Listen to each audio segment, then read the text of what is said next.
Greetings, greetings, divine peace and blessings. 1 minute until showtime.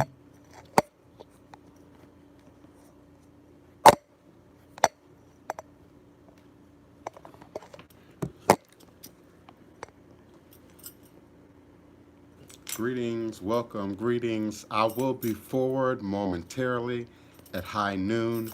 I invite you to call me right now on my Blog Talk Radio call-in line at area code 845-277-9143, 845-277-9143. Do press the number 1 on your telephone keypad, and I will open up your mic momentarily, and I'll bring you forward into the show just as soon as I myself get reconnected. Yes, indeed, all is a blessing. That's why I start a little early, just for events like this.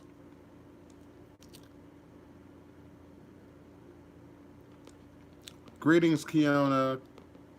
Divine, all blessed greetings and salutations, beloved. Thank you so much for helping me and assisting me and bringing your spirit and your power and your Iyami to the show. I'm grateful. I'm getting my Skype together. So bear with me for just a moment. Let me get things situated. Let me get things going. And I will be forward momentarily. All is a blessing. Greetings. Come on in. Greetings. Welcome. Since it appears you're calling back into a live show, we're reconnecting you now. There we go. There we go.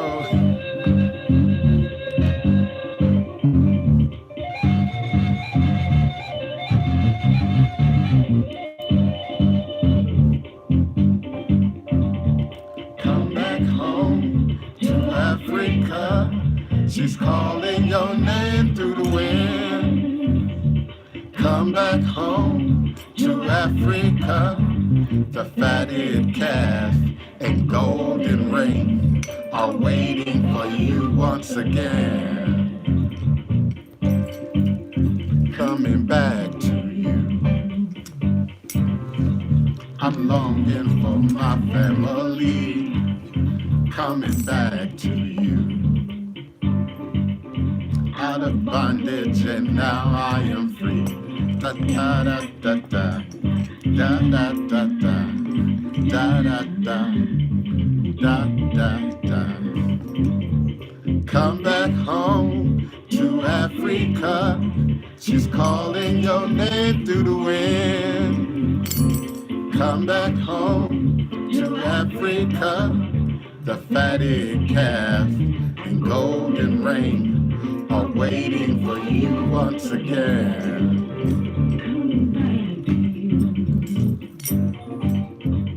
I'm longing for my family, coming back to you. Out of bondage and now I am free. Da da da da, da da da da, da da da, da da da.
back home.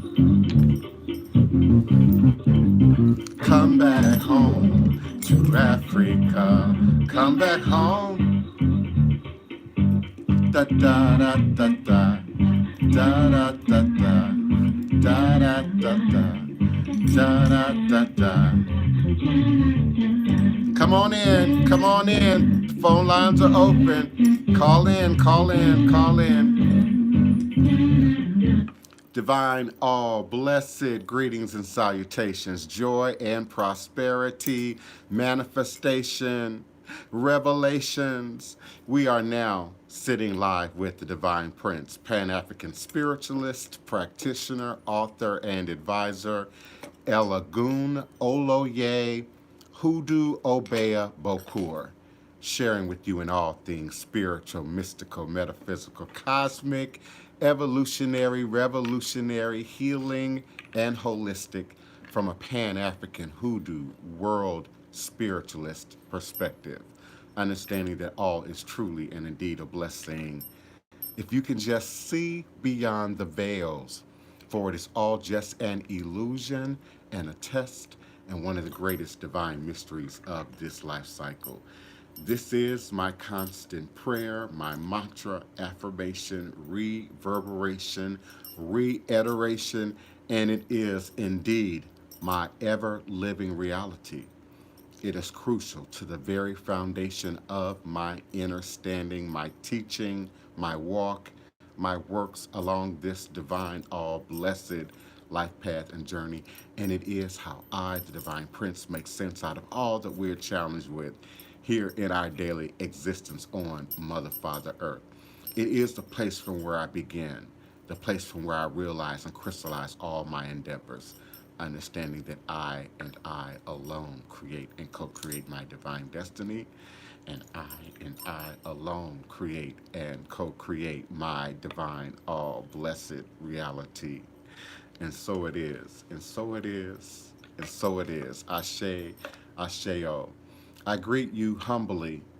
I welcome you humbly into my space, into my house, into my virtual temple space, if you will, and the sacred space that we all share and create and recreate here each and every day at high noon U.S. Central Standard Time on two platforms, blogtalkradio.com /the hyphen divine hyphen prince.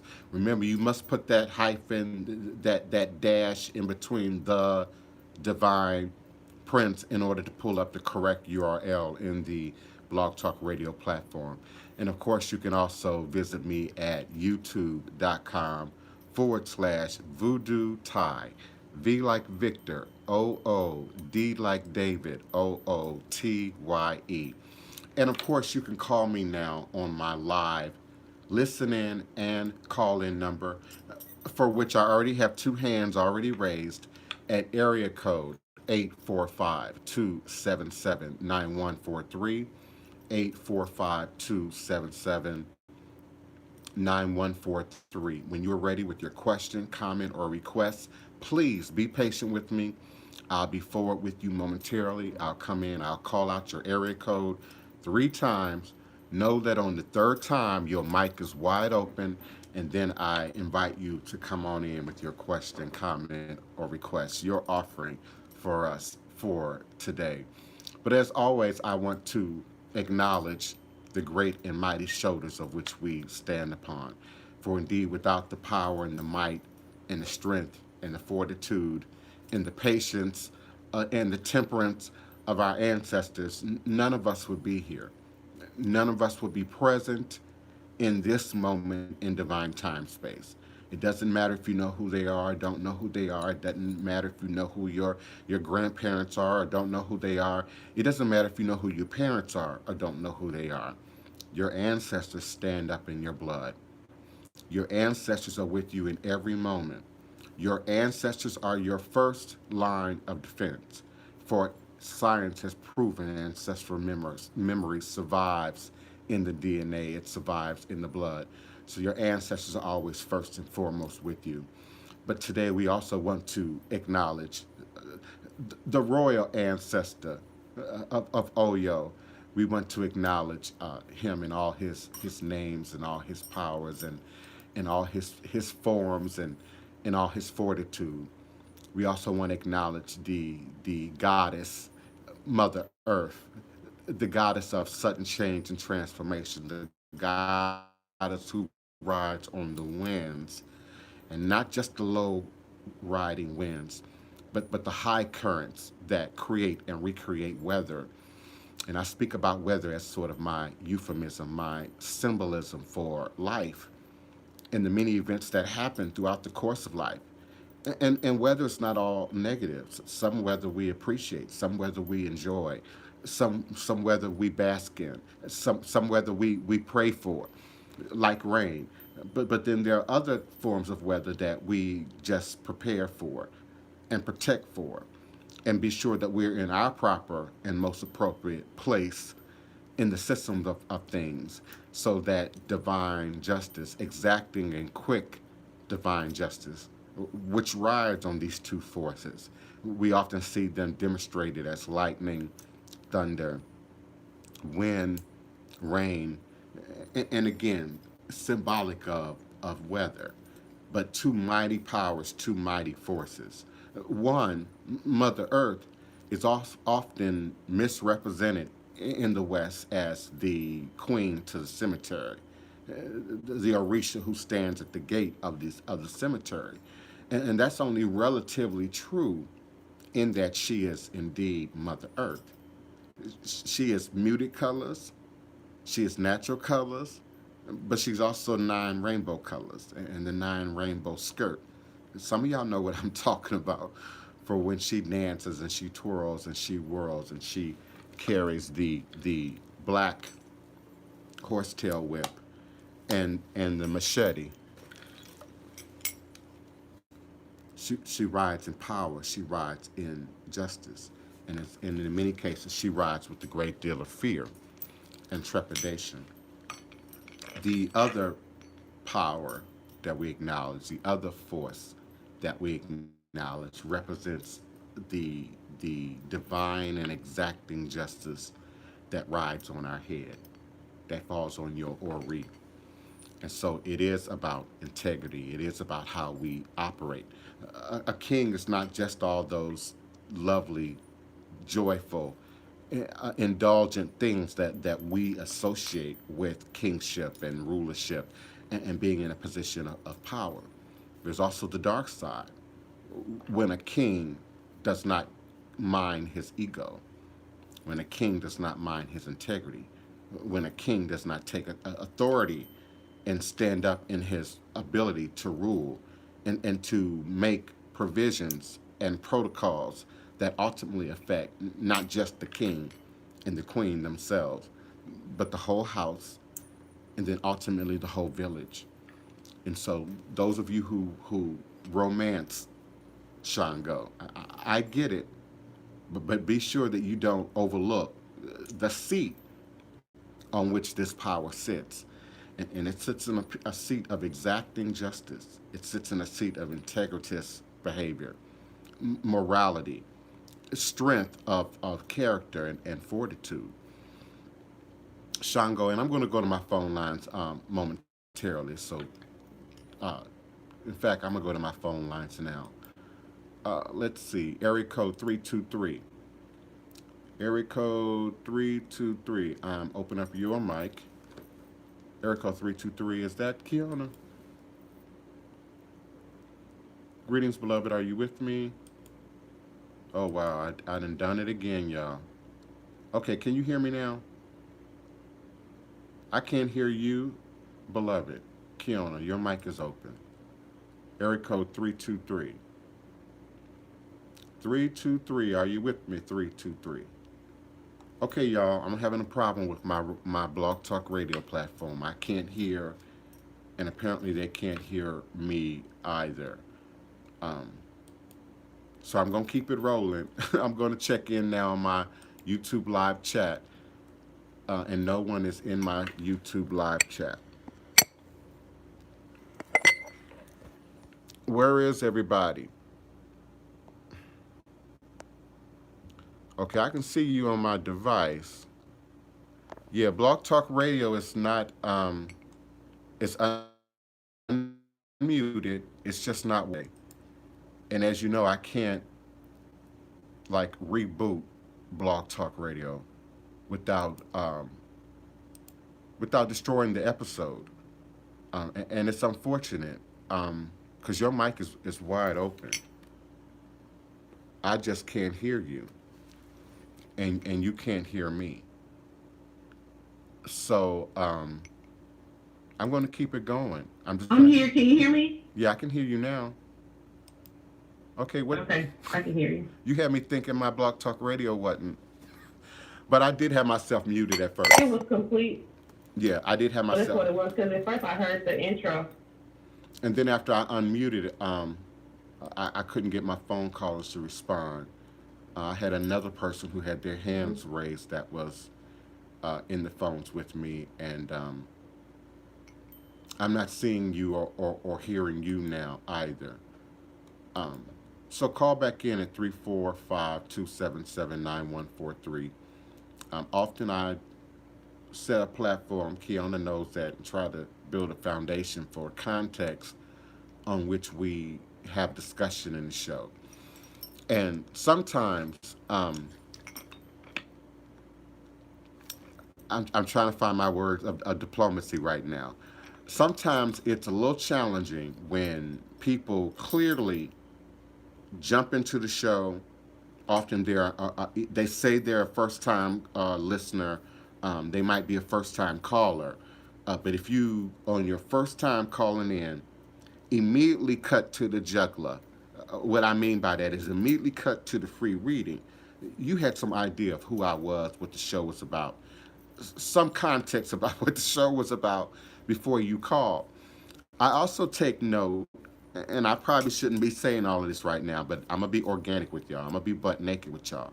I also take note of people who call in with their reading, they question, they comment, and then hang up and don't entertain what the other callers might have to say, or be a part of that conversation and bringing their wisdom. Now, I know there's the occasion where people speak their voice and then they go back and listen, either on the desktop during a live or maybe an archive.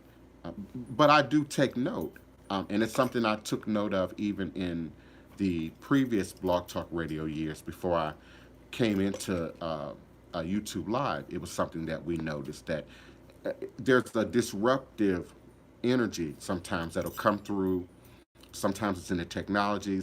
Sometimes, before I can get my greeting out, that supposed new caller or first time caller, once they reading, and they gone before I even get my opening through. And I noticed that even in my paid sites, my 800 numbers and 900 numbers and in that location.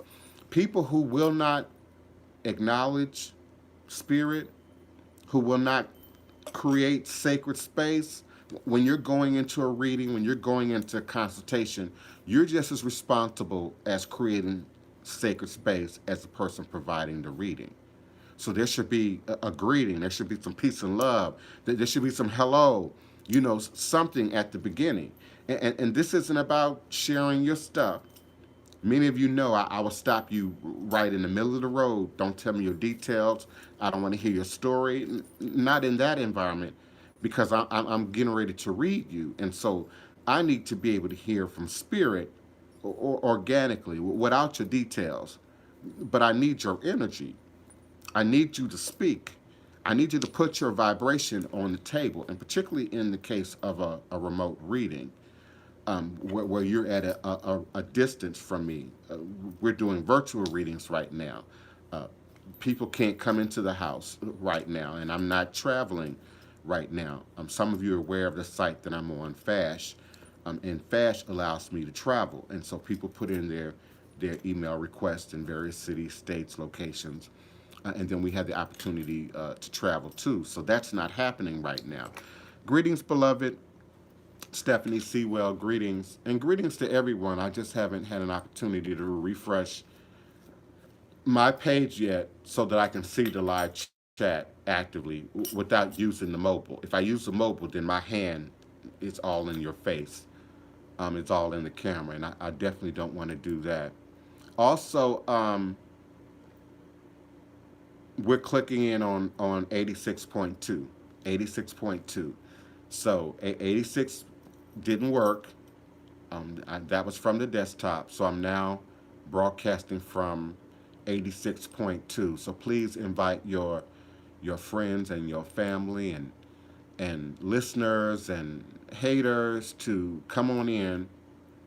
We're at a different location now. We're at 86.2, and today we're going to talk about lightning, thunder, and wind, torrential rains, weather that comes through and in the illusion of things upsets the balance. In the illusion of things, it creates a temporal moment of chaos. It creates a moment of unbalance where we have to sort of regather things and bring them back together again. Uh, that is the voodoo perception of challenge. That is the House of Divine Prince perception of challenge. Once you give it any life beyond being a tool for your ability to create and recreate reality, that's when it becomes a problem. So I move into immediately into creation mode when I meet the challenge. How do I fix it? How do I repair it? How do I change it? And it originates in my own training, in my own background, in my own initiation, both in life and that literally with the elders moving into the organized systems. Being a young person on the street, a kid on the street. Some of you have heard me tell my story many times before, and having to live and look out for yourself, dangers as well as the blessing, being able to access the resources when you need them and where you can locate them.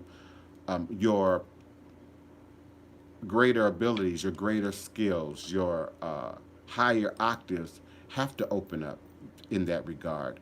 And I think anyone who's from the street, who's been on the street, who's lived a hard life, however we view that, I'm not speaking specifically individually about anyone's story, no more than I am referencing those who share in common with me, coming from the streets of hard knocks. And so there is an intuitive ability that kicks in. Your spiritual skills have to kick in. Your second sight and your second vision has to kick in, just for your survival. Now you don't always have that language. You don't always have that knowledge in the moment. You may not even have that awareness in the moment that you are accessing higher octaves within your karma system, within your psyche, for your survival. Much like we attributed animal nature to animals and insects and nature, but we don't consider the higher octaves in which animals and nature operates on. Um, it's sensitivity to sound, to smell, to sight, to movement in nature. It's sensitivity to anything that might be a problem, cause harm, um, steal or kill or harm the babies. And so there's a heightened level of sense that we operate in our animal nature, in our insect nature, and in those lower octaves that are crucial to our very survival. But we as humanity are also gods. We are also the manifestation of the God and the goddess themselves. So we have an obligation. We have a contractual obligation that we committed to prior to coming into this world, prior to coming into this reality that we must live up to. Sometimes we get lost. Sometimes we can't see. Sometimes we can't find our way. Uh, but it's really why we're here. Um, And for those of you who just can't see it right now, can't feel it right now, can't tap it right now, use your imagination if you have to. But I am prayerfully educating you right now that you got a purpose. You absolutely have a purpose. You absolutely have a meaning. You absolutely have a job to do. You absolutely have something to offer. You absolutely have something to give. You just got to use your creative imagination, which is second nature, second skin to your third eye, to your spirit nature, to tap authentically, organically who you are. And sometimes it requires wind and rain and lightning and thunder, to come through and shake us up and shake our sensibilities up. And remember that things move in the dark, things move at night, things move in the ground that we aren't always seeing, aren't always conscious of. But Mother Earth will make you aware. Oh yeah, will make you aware. And one of my godmothers, beloved voodoo priestess Ava K. Jones, she loves to say it, and I'm gonna say it right now for her. If you have a problem with me, who I am, what my demonstration is, what my behavior has been, what my moral and integrity standing is, what my hidden motivations might be, you need to take that up with Oya. You need to take that up with your Oya. Don't get in your feelings. Don't get emotional about it. You need to take it up with Oya. You need to take it up with Oya. So yes, Kia, yes, Kiona. So I love this day in the ritual calendar of things. It's one of my favorite days in the ritual calendar of things, and to be before the throne in the midst of this season, in the midst of this weather, focus on that which you have been gifted stewardship over. Let me say that in plain English. Mind your business. Mind your business. I'm not being shady. I'm giving a directive. Mind your business. When we all mind our business, our cleanliness, our order, our integrity, the platform on which we're coming from, the motivation behind which we're coming from, then we aren't quite as frightful in the presence of Oya. We aren't quite limited in our ability to humble ourselves, before Shango. But if ego is in there, then Eshu is in there. If ego is out of balance, then absolutely Papa Legba is in there. And so that's where the trick comes in, the divine trick. And we see that as an illusion of stuff that comes from outside. And sometimes it's the weather, sometimes it is other people, places, and things. But often, more often, we got to check ourselves first. We got to look at ourselves first. We got to look at our demonstration first. I referenced a passage from one of those magical books on yesterday, and not just one passage, but a whole series of passages in Proverbs that often begin and end with "Check me first." Check me first before you go after my enemy, before you destroy them that would seek to do me harm innocently, that would seek to do me harm for no reason at all. But be sure to check me first. Sometimes we don't see ourselves clearly. We don't. It's psychology 101. We don't often see ourselves clearly. In a literal sense, what we really look like, today there's this new word, body dysmorphia. But that word, we didn't have that word 20 years ago, 30 years ago. It wasn't in common usage.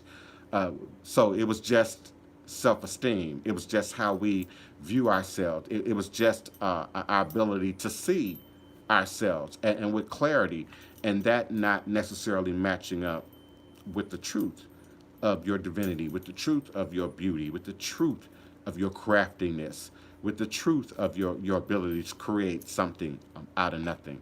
And those are the powers, the energies, the personality traits that so connect with who and what Shango is, and particularly when Shango and Oya show up together.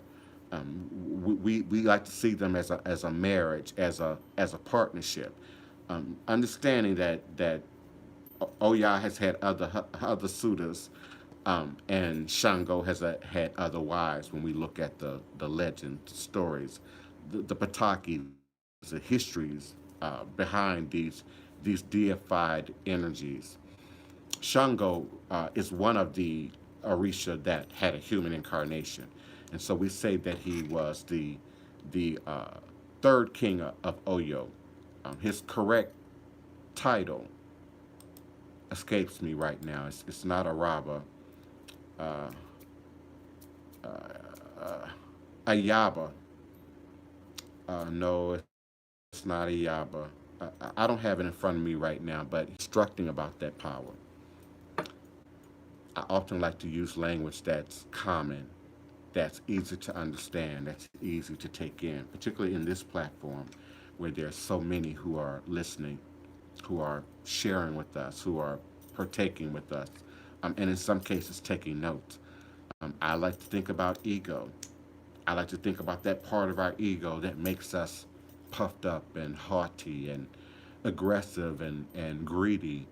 And many of the negative traits that we associate with being king, being queen, rulership, in our desire for more self love, we crown ourselves king and queen culturally. And we say, as a course of greeting, peace, king, peace, beloved queen, you know, and we see that being utilized in social media. But how often are we truly thinking about what it is, beloved Alafia? Hello. Yes, Hold on. beloved, go ahead. I'm gonna mute and come back on. And Greetings. I'm just chiming in, listening. okay, and just when you're ready, just jump back in there. I knew I had opened your mic, Kiona. I'm just waiting on you to go ahead and get settled in because I know it's gonna be good. Yeah. So today, in the midst of this season, in the midst of this weather, the power associated with both sudden change and transformation, but also our seventh chakra, our sixth, seventh, eighth, ninth, and 10th chakra is more important today than any day we can consider on the ritual calendar. We know we greet and acknowledge our ancestors every day. We greet and acknowledge our ancestors when we write in all occasions, but we also acknowledge Ori. We also acknowledge our head. And what's happening right now was not by design. This was just accidental. This just happened that the camera would be where it is right now, that the mirror would be positioned where it is right now, and that I would have sort of that look above my head right now as we talk about this topic. Ori is very understudied, very undershared, very underexplored. And all of the Orisha, all of the deities stand up at the Ori level. Because without Ori, without your head deity, without your God, without your God consciousness, the Orisha, no other deity, the Loa can do anything for you. There's a universal law. They can't penetrate your divine will. God, the goddess has gifted us divine will. And so even God itself can't violate our ability to choose, our ability to make a decision, our ability to make a choice. And that's why we say, my mom taught me to say, God speaks in a soft, still voice. It will not argue with you. It will not debate with you the way we can do in these spaces. It will not shout over you, when you're not hearing. It will not seek to overtalk you. It might pull back just a little bit and patiently wait for you to be still, for you to listen, for you to hear. And so that's why I say, I did it again, y'all. Whew, I did it again. My foot hit that power button, Kiona. and I shut down my computer again. So please stay with me here on the live, YouTube live. If you're on the radio, please know what's happening. I know there's a bit of a delay. So if you got your YouTube on mute, it's going to take you a second to figure out what just happened. But just allow me a moment, y'all, to get my system power back on, but I'll keep talking. And so we underestimate, we don't look at the need for, the power for Ori to be addressed in any of this work. And Ori is called something different, referenced as something different in Haitian Voodoo, in ethnic specific cultural practices in West Africa, among the Ewe, among the Igbo, among the Yoruba. But you can't come in anything. And in my house, as a part of my initiation, as a part of my training, the two are inseparable. Ancestors and Ori. Ancestors are in our blood, So therefore, our heads are being made, are being shaped by those who came before, are being made, are being shaped by the influences of our ancestors. So our Ori has to be open, has to be clean, has to be clear, has to be pure, has to be in a state of receiving, much like a child. When we send our children off to school, when we send our children off to institutions of learning, general basic learning, but then higher learning, we expect the teachers, we give responsibility over to the teachers and the authorities to ensure a balanced, well-balanced, appropriate education. When we seek knowledge, when we seek skill, when we seek, give me a second, y'all. I'm trying to type in and I can't talk and do my passwords at the same time. Give me a second.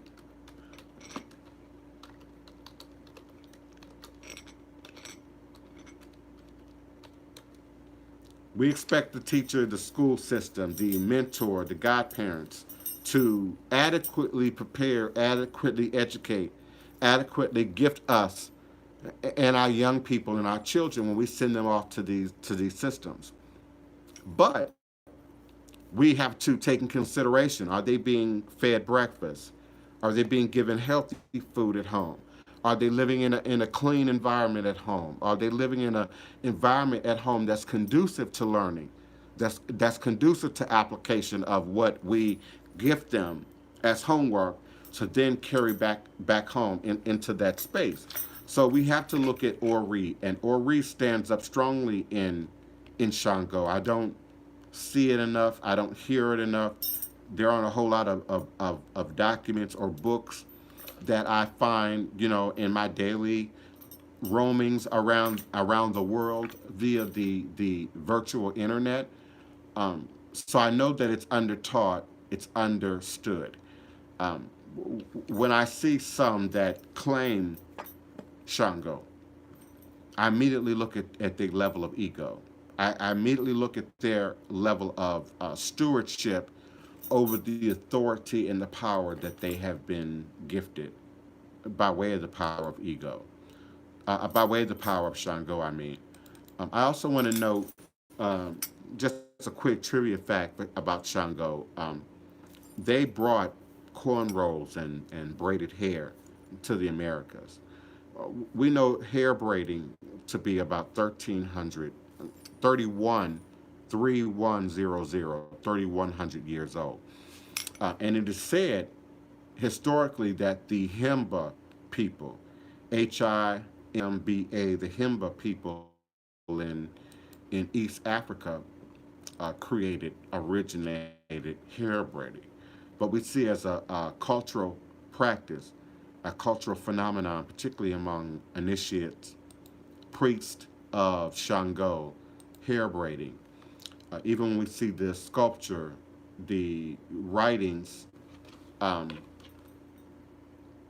it relates to the sculptural representation, the pictorial representation is what I was trying to say.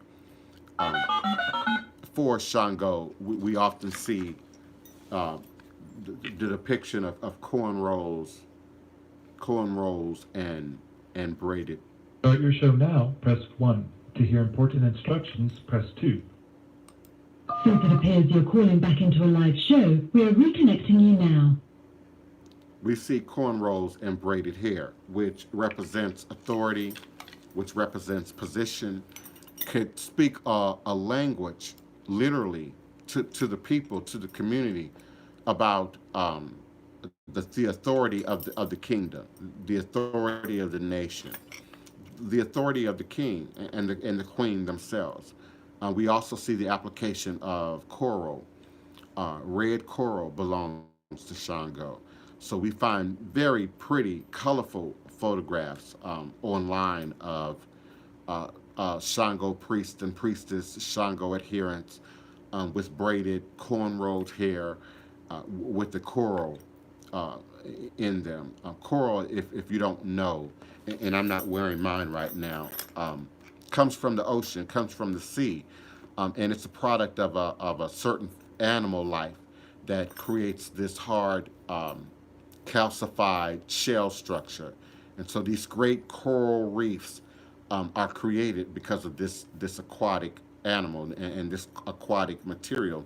Alafia, beloved, Alafia, Tasha, this aquatic material that is produced. And so that is then harvested from the sea and broken into pieces and made into jewelry, crowns, implements for the deity Shango and Shango-like deities in the West African ethnic groups.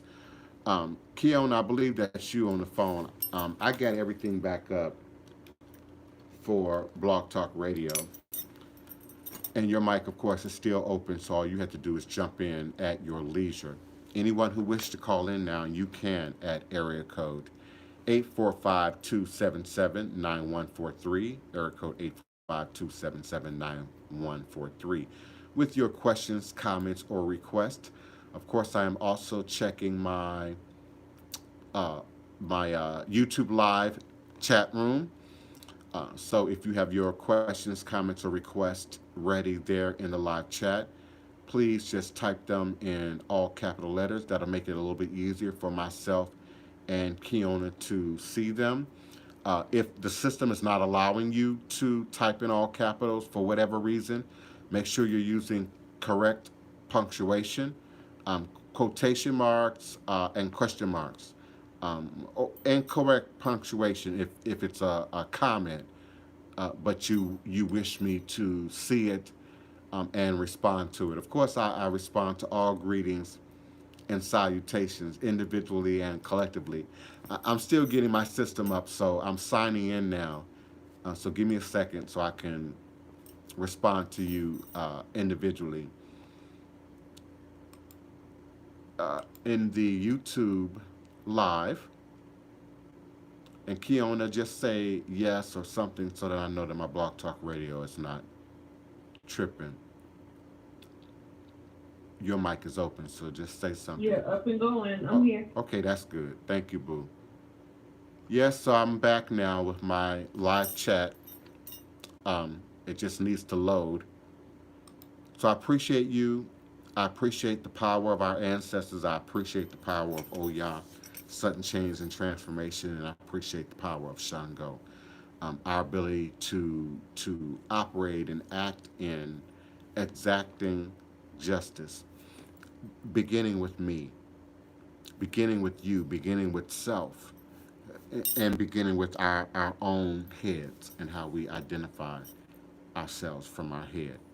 Now we have the time, many of us who are not essential employees, who are not necessarily working in the hospitals and the labs and the EMS.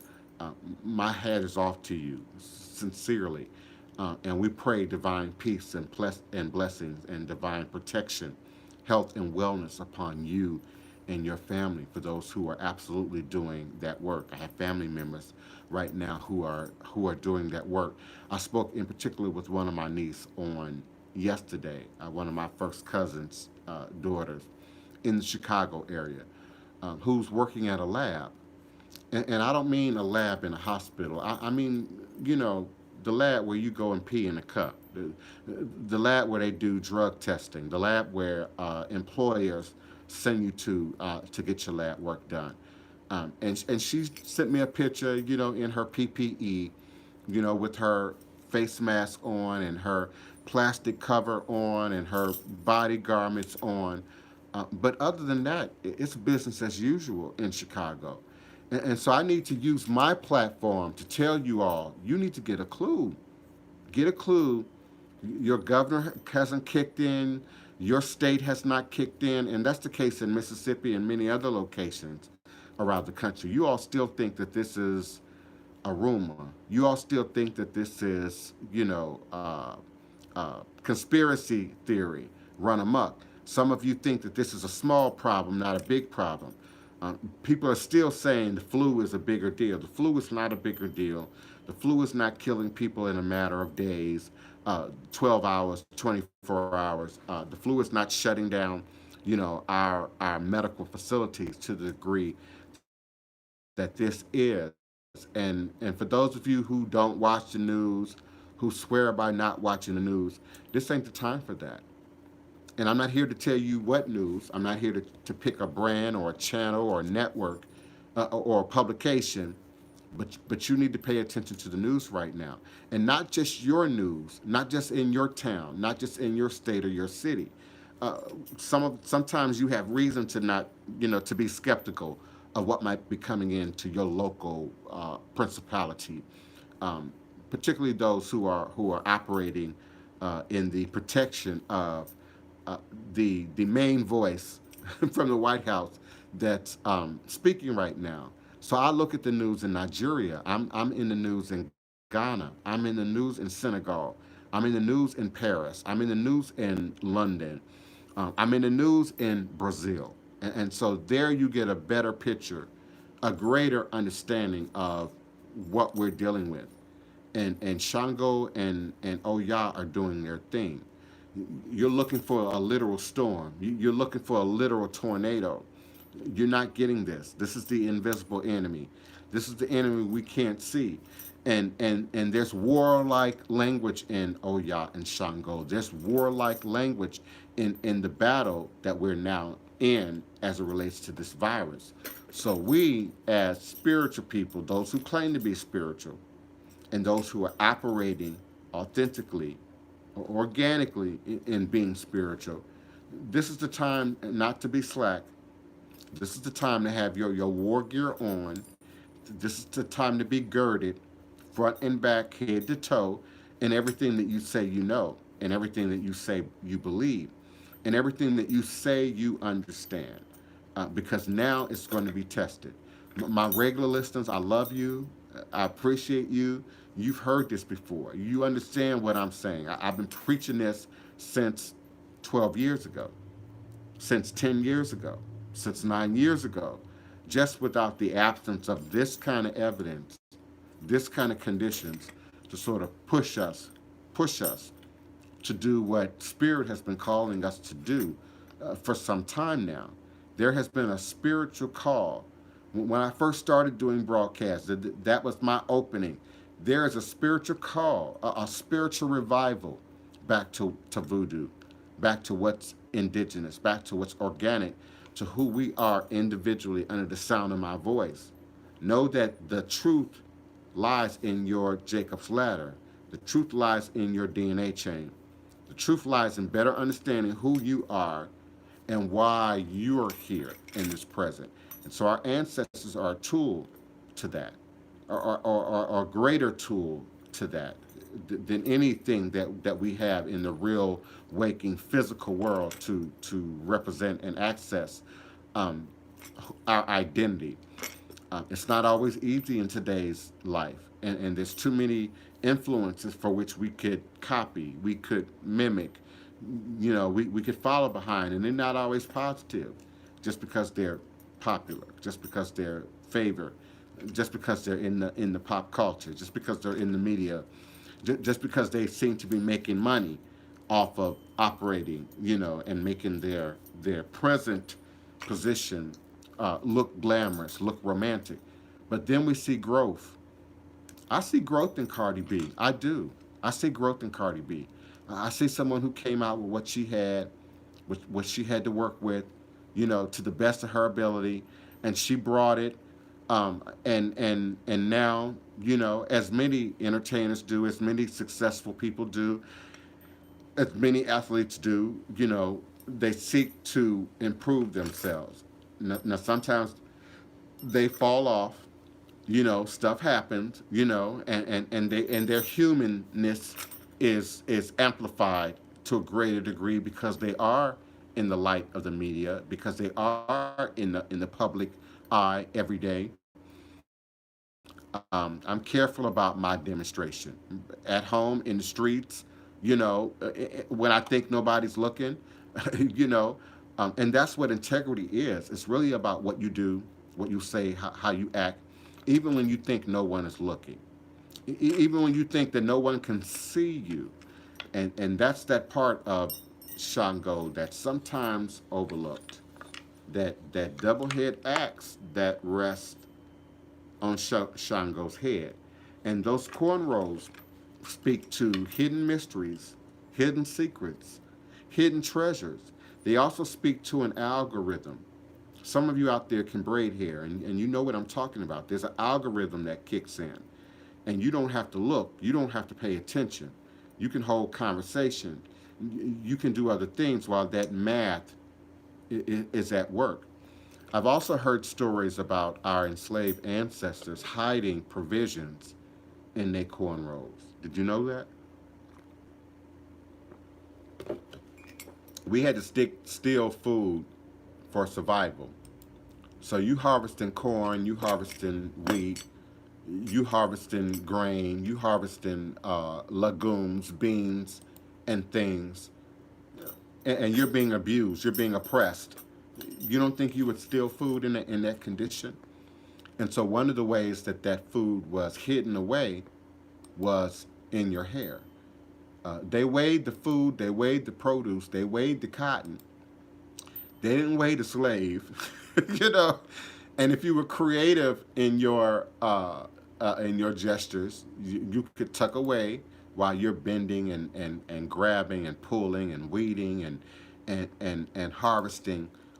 You could grab provisions and hide them away in your hair. And so this also is a part of the mysteries of Shango, the secrets of Shango that are associated with those who carry him. One of my favorite people, Marcus Akamana, here in New Orleans, is actually on Patreon. He's on Patreon. Is an initiate of Shango. Is a priest of Shango Kabiosile.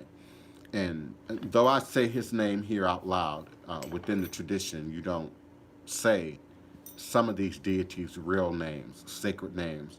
You only know them by their paths, the other names in which we call them by, in order to not exact the double acts upon yourself. Only those who are walking purely, righteously, can stand up and call these deities by their name.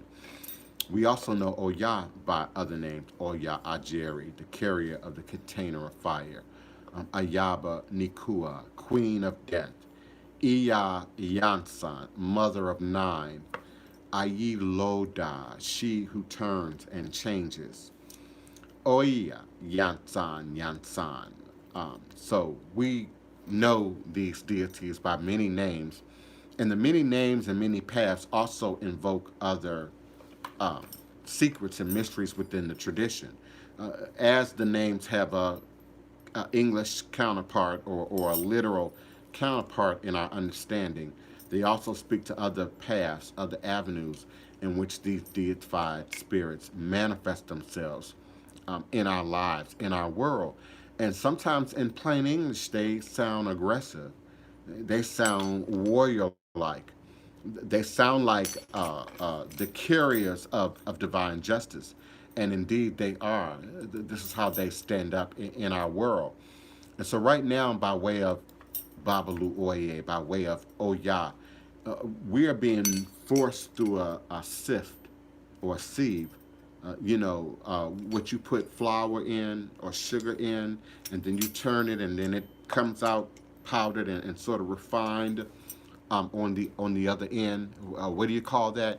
We as a society are being passed through sort of this container with a sifting going on. And no matter who you are, what your beliefs, what your race, what your ethnicity, what your economic status, you're being passed through this sieve right now. You're being sifted right now.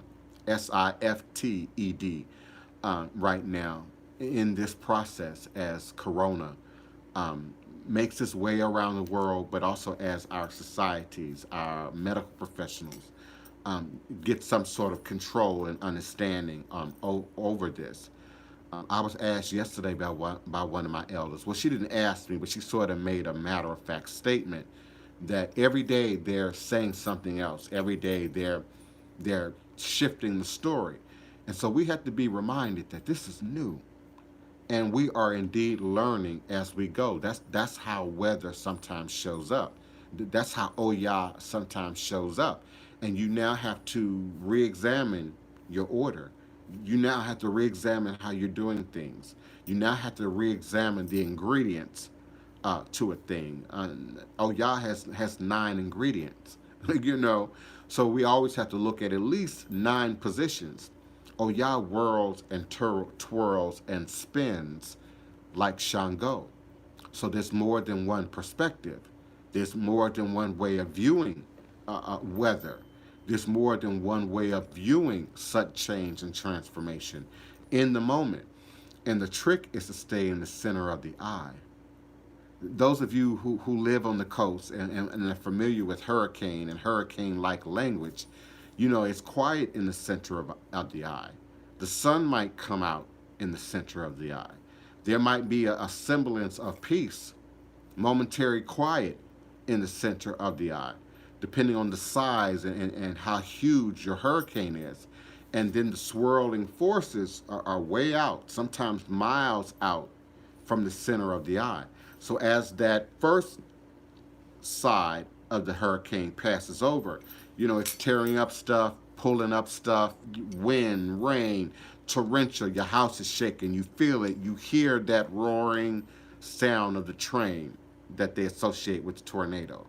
But then when you get into the center of the eye, you have the illusion of peace. You have the illusion of tranquility. It might be a bird or two caught up in the center of the eye, which is sometimes captured on radar and on sonar for those of you who pay attention to the Weather Channel. But then that back edge of the storm passes, and then you feel the pains again. And some cities are when you hear them saying leveling off, plateauing off, that is the center of the eye.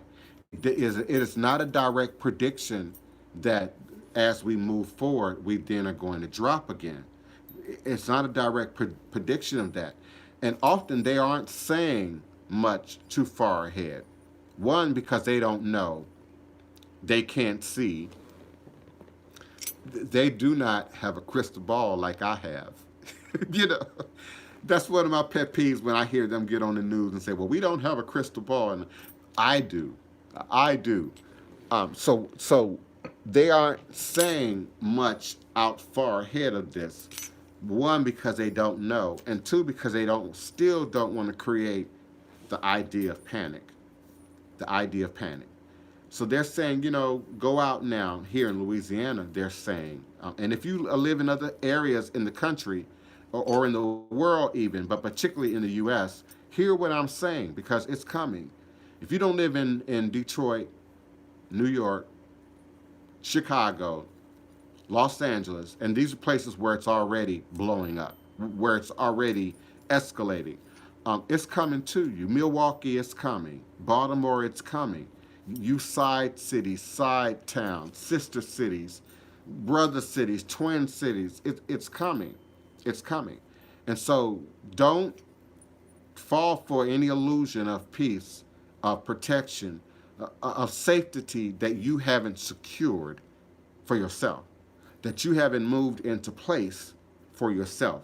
Ensure your own protection. I'm grateful for my mama and her internet savvy and for her popping in and out of the show on the occasion. But she pays attention. She do her homework. Now she can get caught up in the conspiracy theory, just like some of you. And 5G is not giving people the virus. 5G is not giving people the virus. Stop it. Stop it. It's not coming from 5G. This 5G stuff is a distraction. Stop answering those viral videos that come through in Messenger. Often they're dangerous. Often they are set up to destroy your computer or to test your vulnerability and see if they can come back later on and get a donation or something from you. Stop paying attention to that stuff that's popping up in Facebook Messenger. It's not real. It's not real. It's viral. It's viral. That whole pink moon thing, okay, that's not real and that's viral. But the things that we should be concerned about, our level of cleanliness, our mobility, who's coming and going from our house, who's coming and going from our temple space. And if I can, with your permission, Kiona, I'm going to latch on to the last thing that we talked about yesterday before we hung up when it got good in the archives. Some of y'all missed that. Yes, guard your temple space, literally and figuratively. You know, I've already predicted the baby boom. You know, and I got people I've talked to, I won't say who, friends and family. You know, y'all still dating on the weekend. You can't do that right now. You can't do that right now. You can't have the guy, the girl show up at your house bi-weekly on the weekend right now. You just can't. Now, if you are in the position where y'all live together, y'all room together, you're married, you're already housed together, great. You know, I know there are parties that are housed together. You know, celebrity and people of means that have space and have resource got 6 people maybe at their house right now in separate, isolated spaces. You know, but this is the time for being celibate. This is the time for being still. This is the time for fasting. Not because you don't have food, but fasting because you want to be in the process of cleansing yourself right now. Maybe you're detoxifying. I know people who are detoxifying right now, who are taking their herbs and their teas and their cleansing products. I know people who had their own colonics, okay, who have their own, you know, means of rejuvenating and setting up the personal spa, you know, in your home space right now. Now is the time to do that. Now is the time to do that. I get all the peppermint and eucalyptus, Epsom salt I need for at least 90 days. For at least 90 days. And don't come for it either. We waiting on you. Don't come for it either.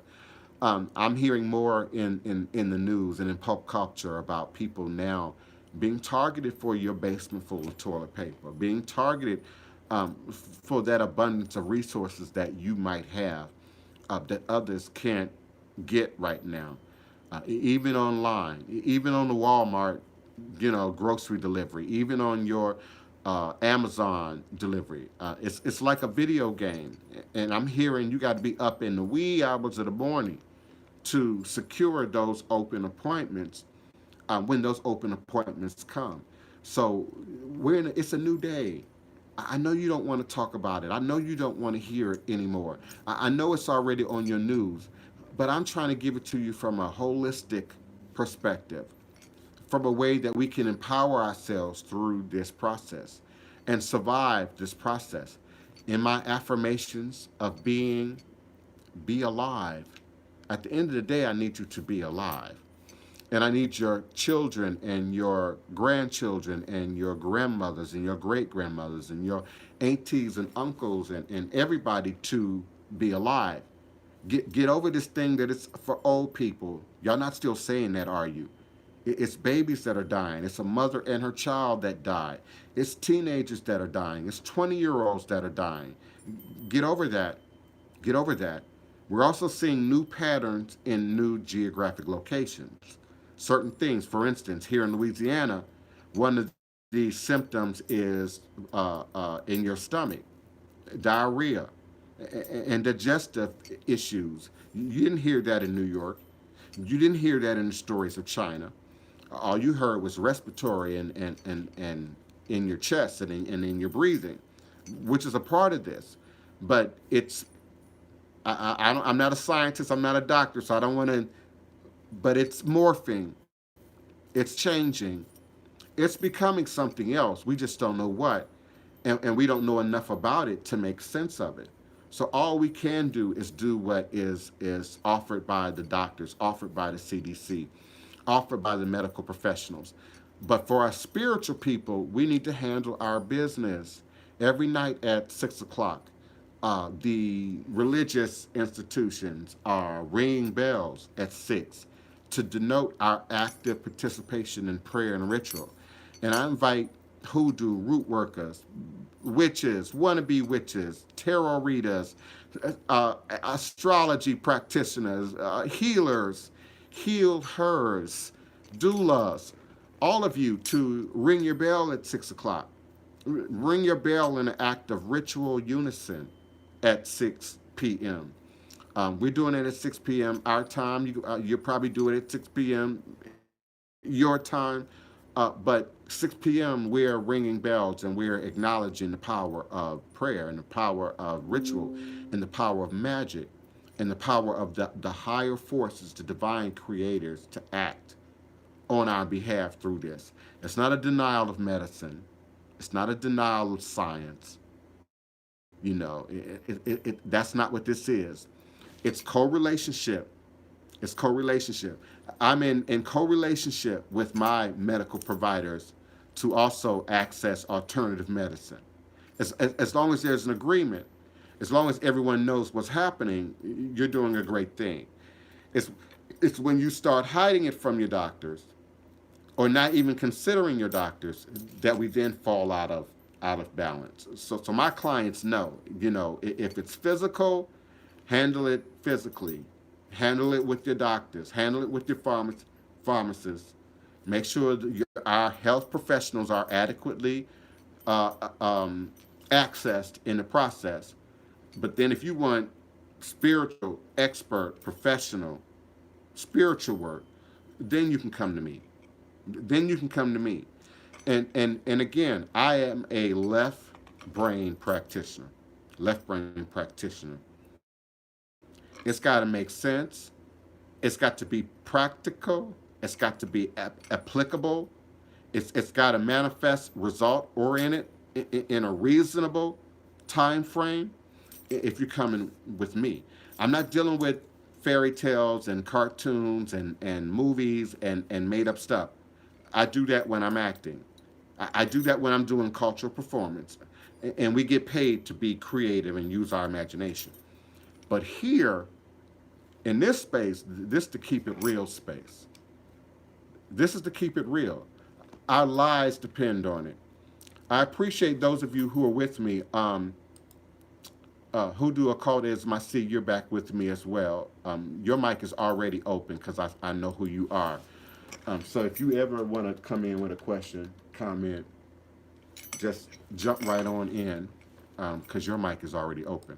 My other. I didn't want to cut you off. This is Kiana. Go ahead, Kiana.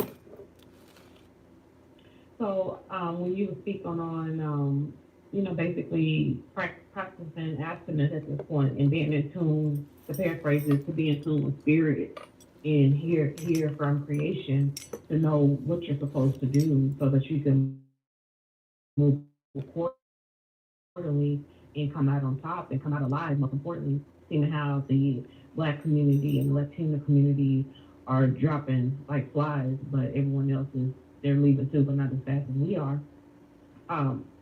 Also too with being with someone that you're in tune with, that's very important.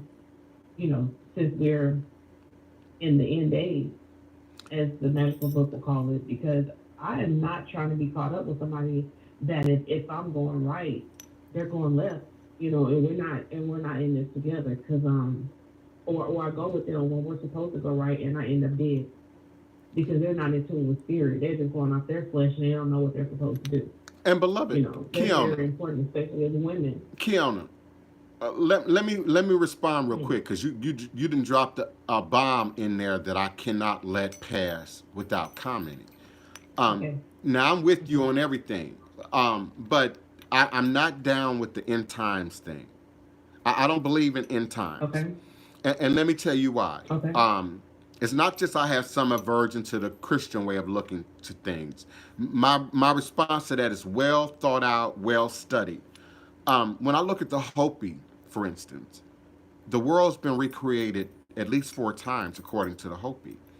If we look at archaeology, geology, the earth, from every aspect, life has been created, recreated, has manifested itself in more than one demonstration, more than one time. So I see it more as a continuum, like a sphere, like a crystal ball. Um, it ebbs and flows. It goes up and it comes down. High society, and then going back to sort of an indigenous state. But I don't think there's ever a quote unquote end time. Does man have the ability to destroy ourselves completely? Yes. Would a asteroid, a stray asteroid from outer space hit us, and can it destroy all of humanity? Absolutely. But I still think there will be survivors. I still think that there will be survivors, and not just the government either. Not just the government, who we know since the 40s, has been preparing bunkers and hideaway places and secret away places for events such as this, that get out of hand. But I think there's like with all things, it's weather, and there's an evolutionary process that takes place.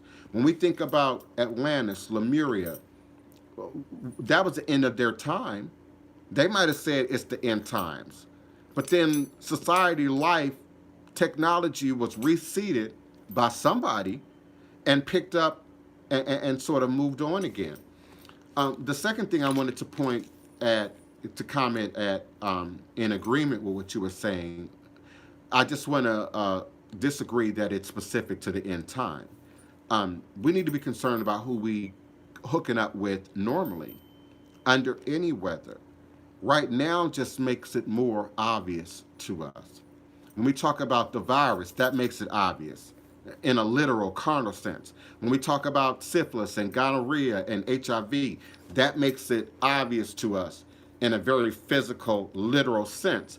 But we don't think about the sickness that we pick up in the course of quote unquote dating and relationships along the way, just in the general sense of things, without thinking about an extreme scenario like the virus now being out there for everyone to catch, or HIV, particularly in the early days of HIV, when it was just a frightful monster that no one understood or got, and so it was everywhere in some people's mind, on a cup, on the chair. I mean, it was everywhere in the imagination of society at that time.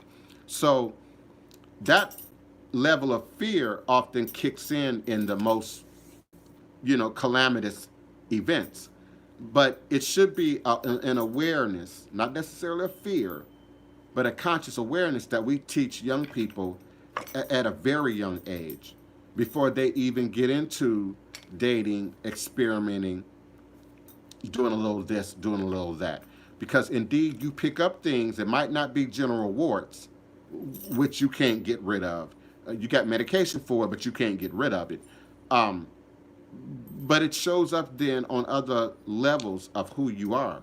You indeed carry that, Erica Badu, as baggage into the next relationship. You can become the bag lady. You can become the bag guy. But it also affects you, how you think about yourself, how you view self. And so, I'm not beating a drum of abstinence. I am right now because of the virus in this 90-day period. Why open yourself up? Is it really worth having, company on the weekend just because you feel in some kind of way with all this activity going on? And particularly in dating, you know, um, people are promiscuous. People get around. So if they come to see you on the weekend, how do you know they're not coming to see the next one on the weekend and bringing Miss Rona back to your house? But in any normal living stance, those are the rules. Those are the biological rules for humanity and human contact, but it's also sort of the spiritual rules that we bruise each other, that we rub off on each other, that we absorb each other. And let me be clear, it ain't just sex. It ain't just sex. Because we all have friendships, relationships, partnerships, where we've been around that person for years. I know people for 40 years, 50 years that are still in my life, and I still exhibit things that I picked up from them, and they still exhibit things that they picked up from me. Some of you will be all is a blessing forever. Some of you will be saying all is a blessing and passing it down to your children and your grandchildren, because of your exposure to me. And you ain't never been in the room with me. You ain't never shared my space. Some of you are respect the voodoo. It's second nature to you now. You see certain things, you hear certain things. It's respect the voodoo, and that will forever be Divine Prince Ty and Mecca. That will forever be my tag, my brand, my label. My LLC, my copyright. Um, and you never shared space with me. You might not have ever called me. So we pick up that residual from society. We do pick it up from peer pressure. Our attitudes about sex, our attitudes about men and women, our attitudes about homosexuality, or our attitudes about polygamy. We pick that up often from our cultural exposure. So limiting your energy and who you share your energy with and how you share your energy with is something that a spiritual person is going to do as par for course, as a part of the natural process of things, even if it's not forced upon you in a text. Even if your Bible don't say it's a requirement, it's something that people are going to encounter along that spiritual journey if they're indeed on an organic, authentic spiritual journey. How you share your energy, how your energy is applied. How much TV are you watching? How much gossip are you allowing yourself to absorb? How much foolishness are you exposing yourself to consciously and every day? And people like me who sleep with the TV, be very particular about what you listen to in your sleep. Oh yeah, your body is asleep, but you're listening, you're hearing. I can remember back in, I don't know, 1993. I was in Denver, Colorado, asleep with the TV on, and woke up and what movie was that was on? Psycho was on with the woman in the shower scene, and everything. And you all know it doesn't take much to influence your inner world when you're asleep. Some of you can hear certain things in your sleep, and then it colors your dreams. You hear certain things in your sleep, and then it affects what you're dreaming about. So we have the proof that we absorb even when we think we're not conscious, even when we think we're not listening, even when you think you just here to look at me and hate on me, and feel some kind of way about me. I'm getting through.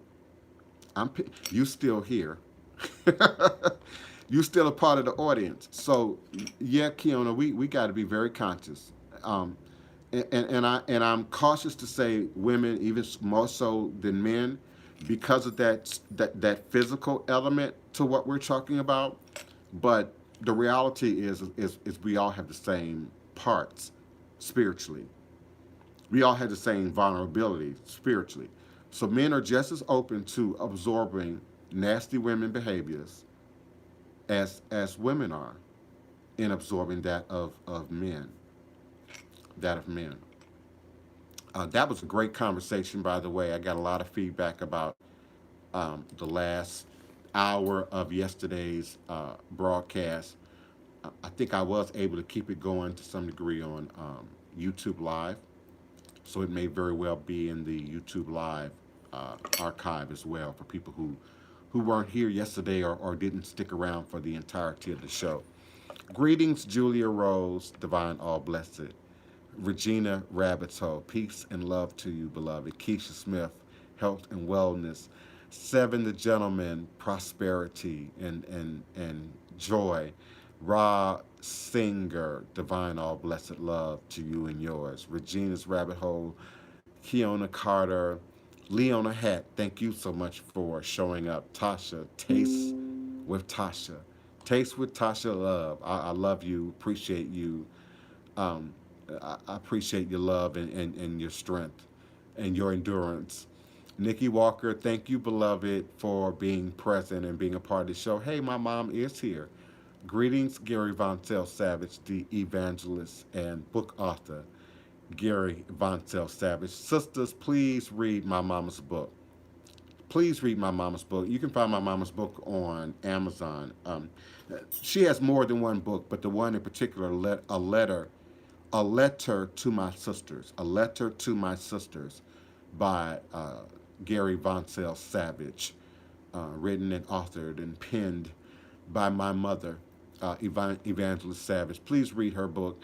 Um, it's not what you think, and it's for every woman, and particularly every woman that's got a man, has had a man, is looking for a man, is looking for marriage and relationship, but also wants to walk in the authority of her truth, of her spirit path and her religion. Yeah, that book. It's not the quote unquote stereotypical Christian book. Okay, so for everybody, woman. Will you type it in? Will you type it in for us? Because I want to get into that because I go in and out. At first, I was just so gun ho on I want a relationship. I'm so thirsty. Any man to give me attention. Any man that said I was beautiful. Any man that said whatever. I was just running over. Like metal to a magnet, only to get my feelings hurt, only to get ego hurt, only to be disappointed. And come to find out that some of those guys didn't even deserve to know my name. That's right. And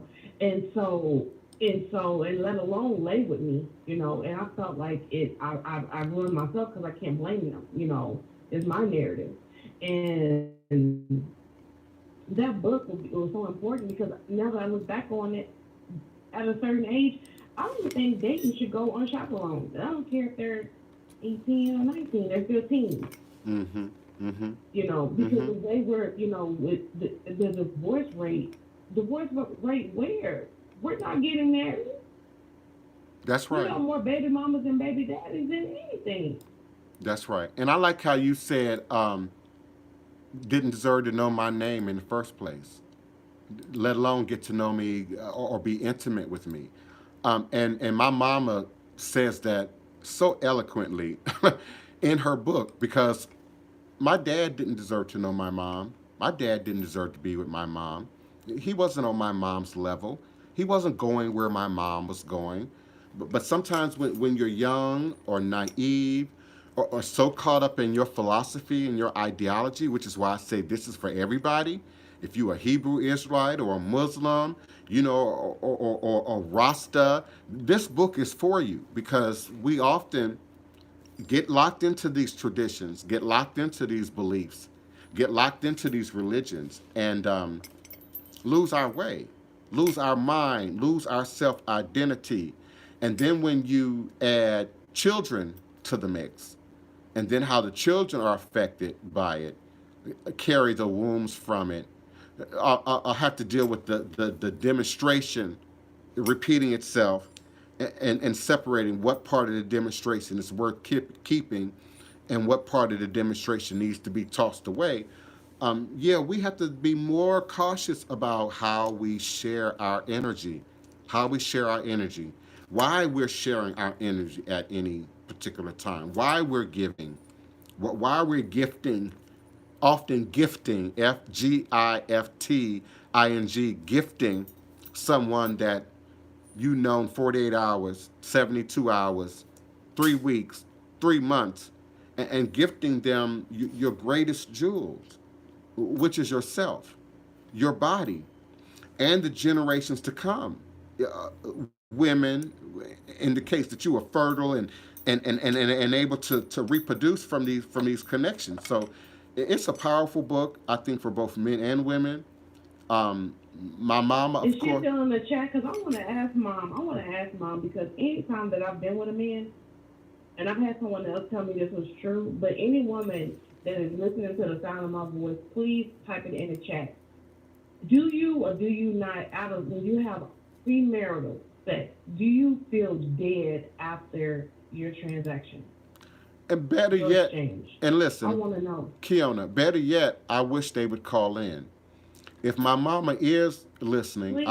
please call in and respond to these young women in that question at 845-277-9143.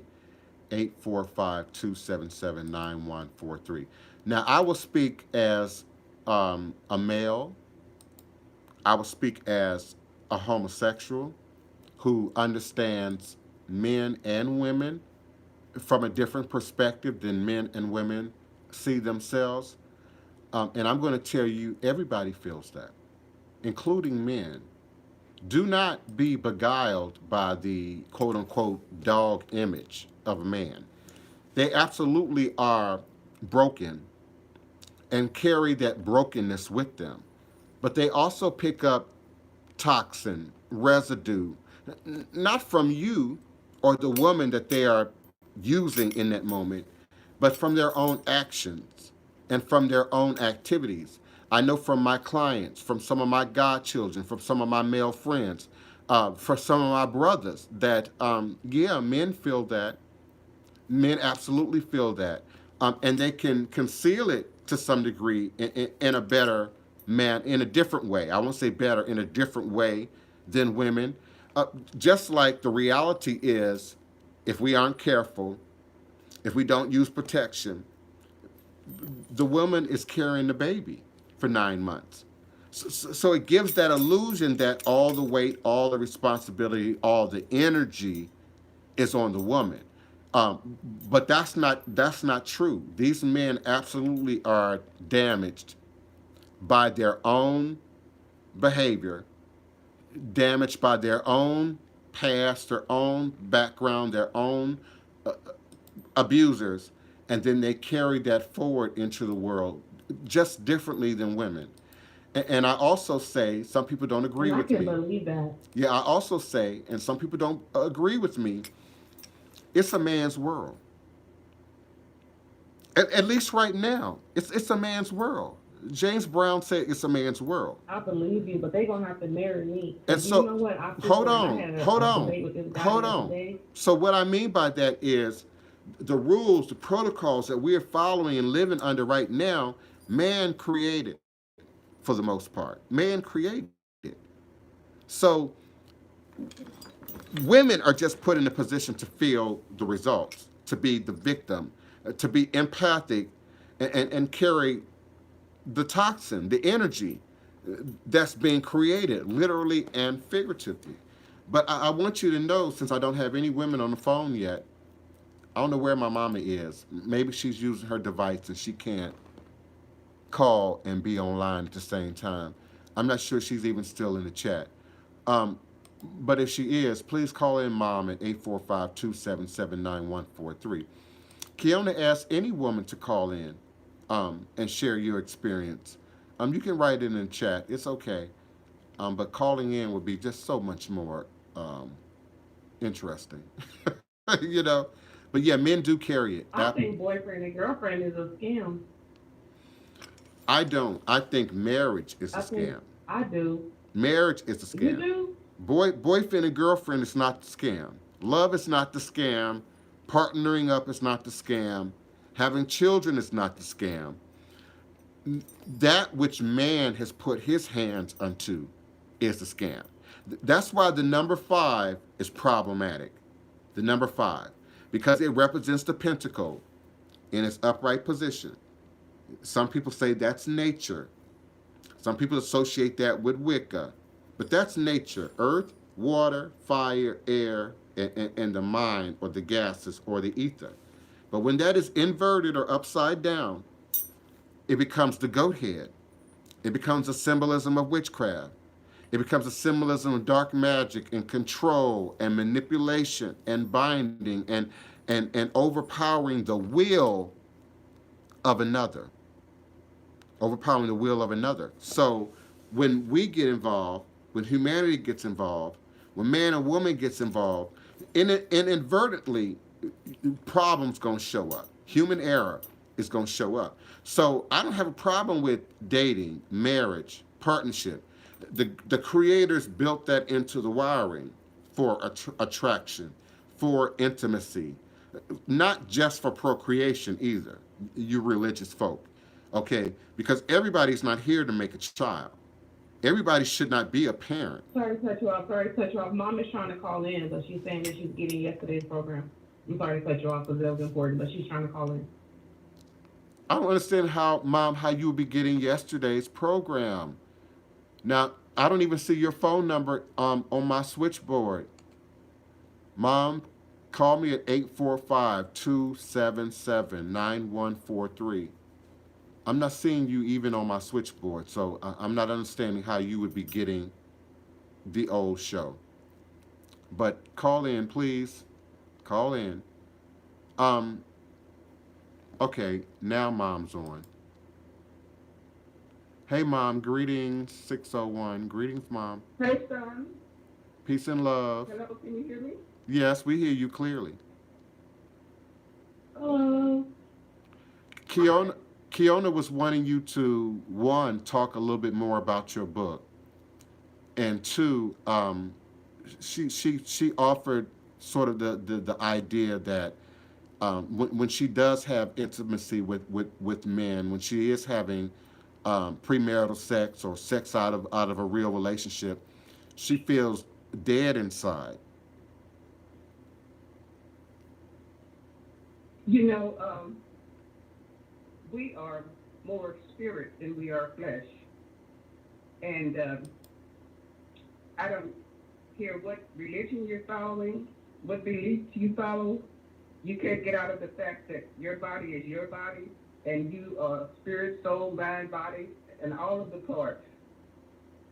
And when you share your body with someone else, you're giving them your spirit, and they're giving you their spirit, whether it's good or bad. And they're interchangeable.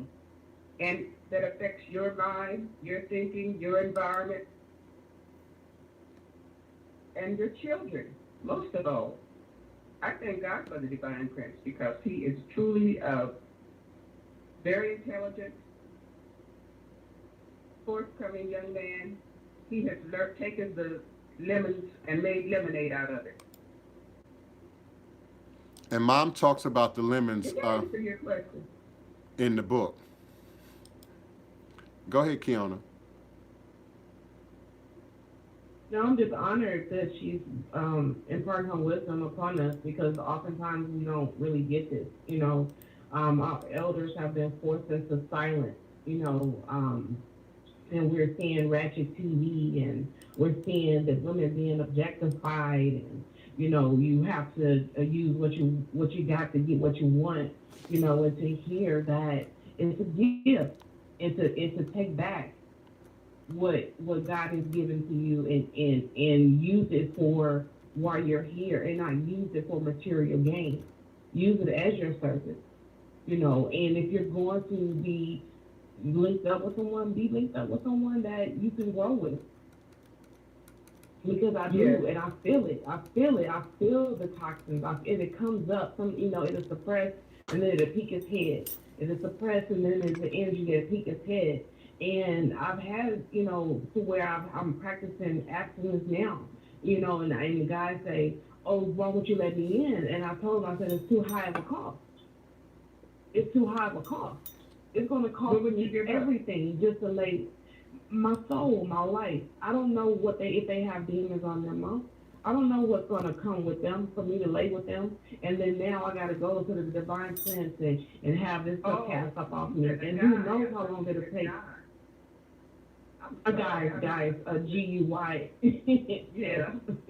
You know, and with me, you know, not eating properly and taking in food that caused me to be fat. You know, I've lost weight, but I'm still heavy. You know, that puts me where they look at me as, oh, she's got low self-esteem, you know, the judgment. And I don't want to deal with that. I want it to be organic. I want it to be right, because I do. I feel dead. I feel like I've been wasting my time that I feel my pearls of swine, and I don't want that. And I know I'm not alone. You know what? You've got to love yourself before you can love anybody else or let them love you. Love yourself. Know what your purpose is. Know what your calling is. Fulfill your joy. Seek what journal. Journaling is the best thing. I wrote all 3 of my books, also journals that I had accumulated down through the year.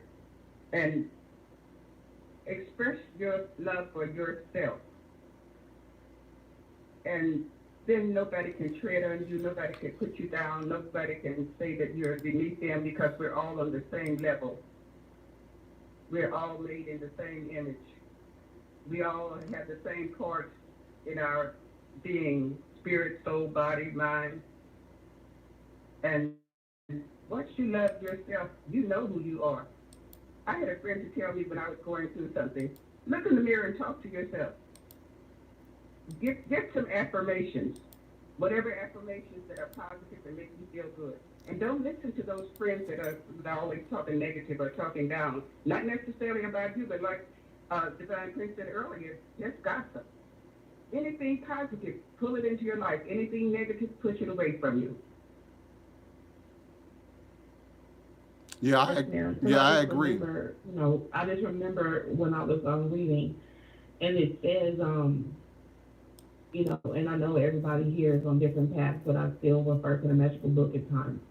And I think back when Eve was tempted, and you know, when God came into the Garden of Eden, and He said, "Who told you?" You know, and I think about that when I have low self-esteem, or when people put me down. I say, who told you?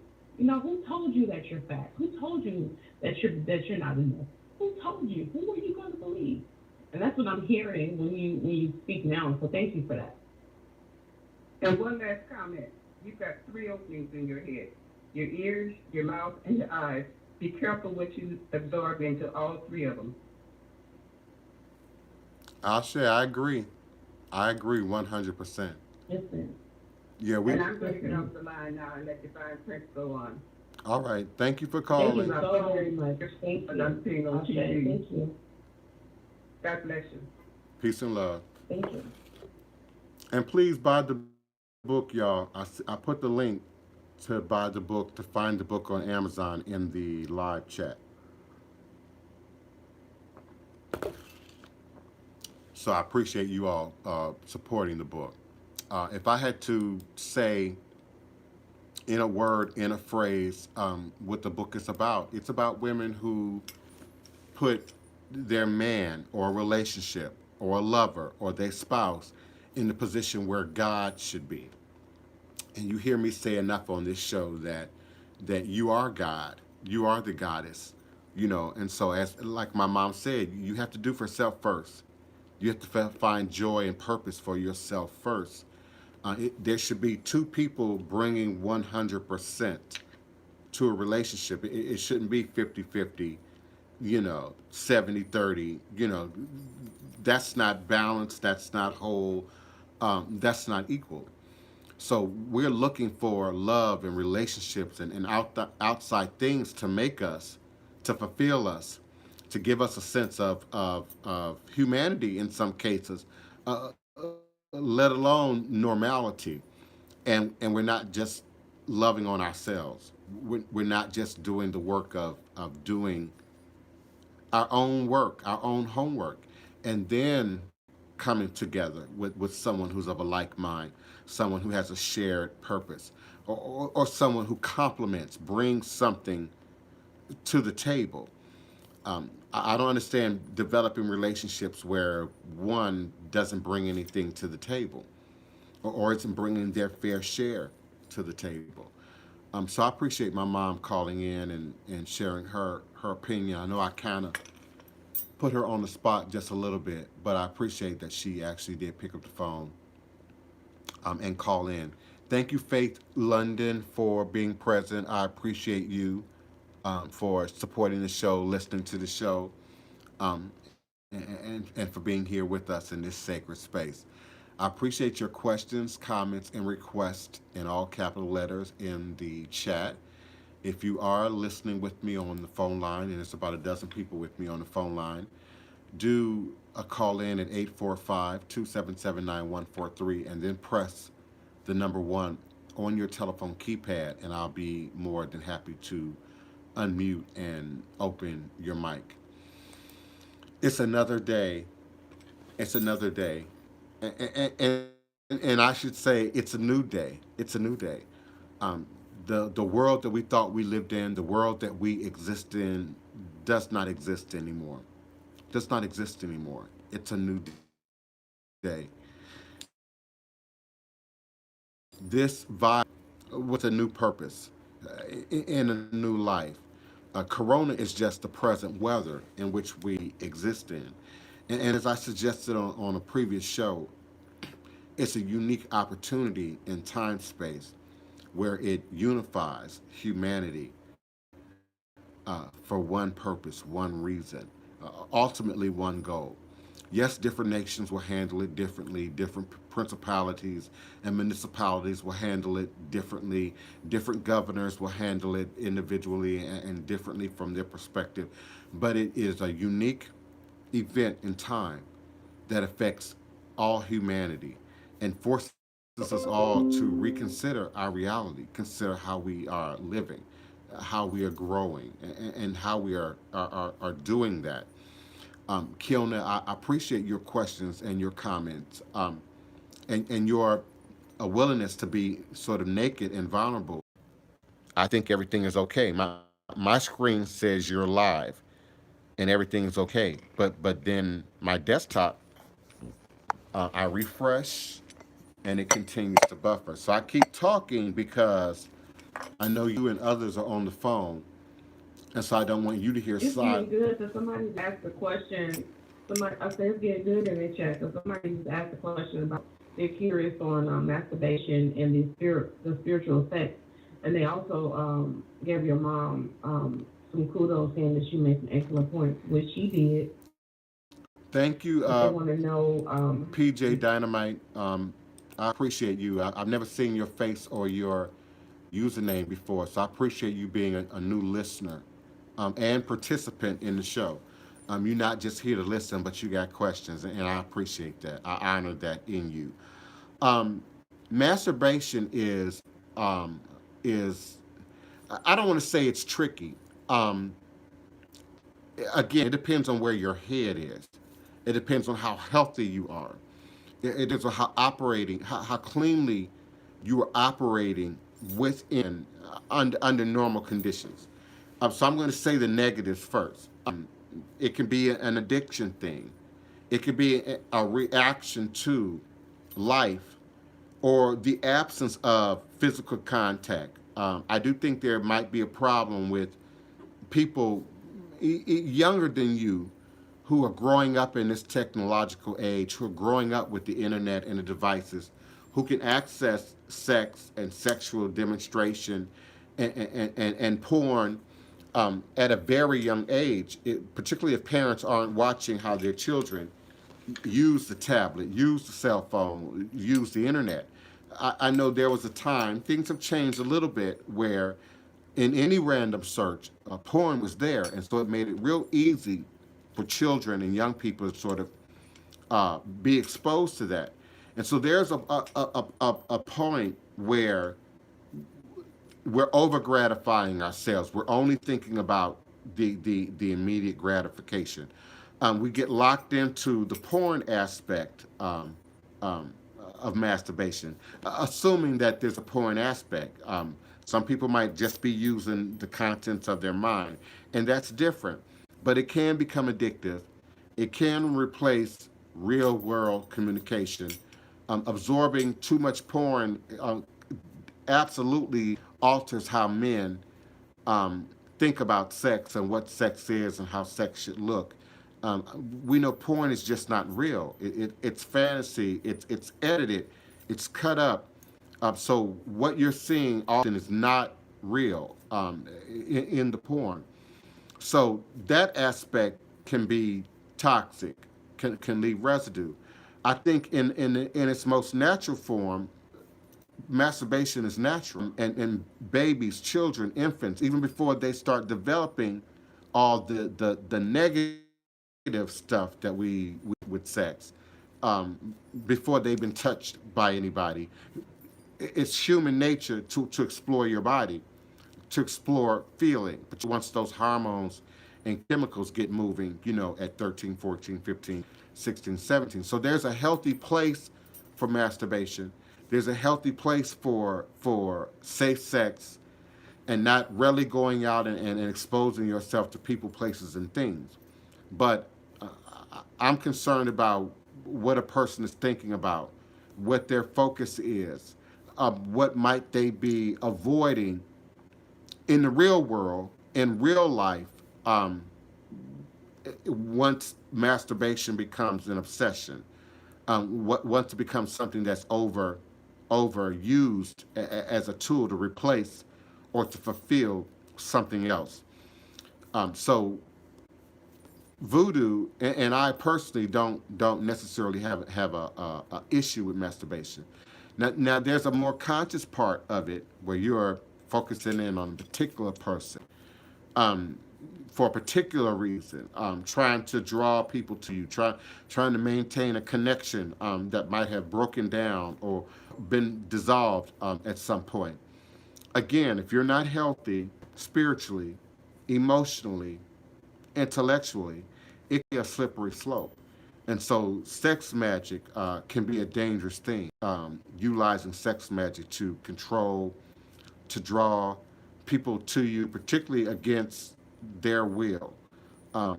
They're wanting to be present. I've done, I'm going to say, in terms of love magic, ritual magic, sex magic, I can count it on one hand. And in three of those occasions, it went awry. One in particular, I wanted to destroy it. Um, took part of the implements and threw it into Lake Michigan, only to have that connection not only be maintained, but even be stronger than it was before. So it's a very tricky area to go into, sex, and then bringing that into your spirituality, your spirit practice. It's not just tricky from the religious aspect. What do Catholics think? What do Muslims think? What do Jews about sex? But from an ATR perspective, from a traditional African religious spiritual based system, sex was a natural function of life.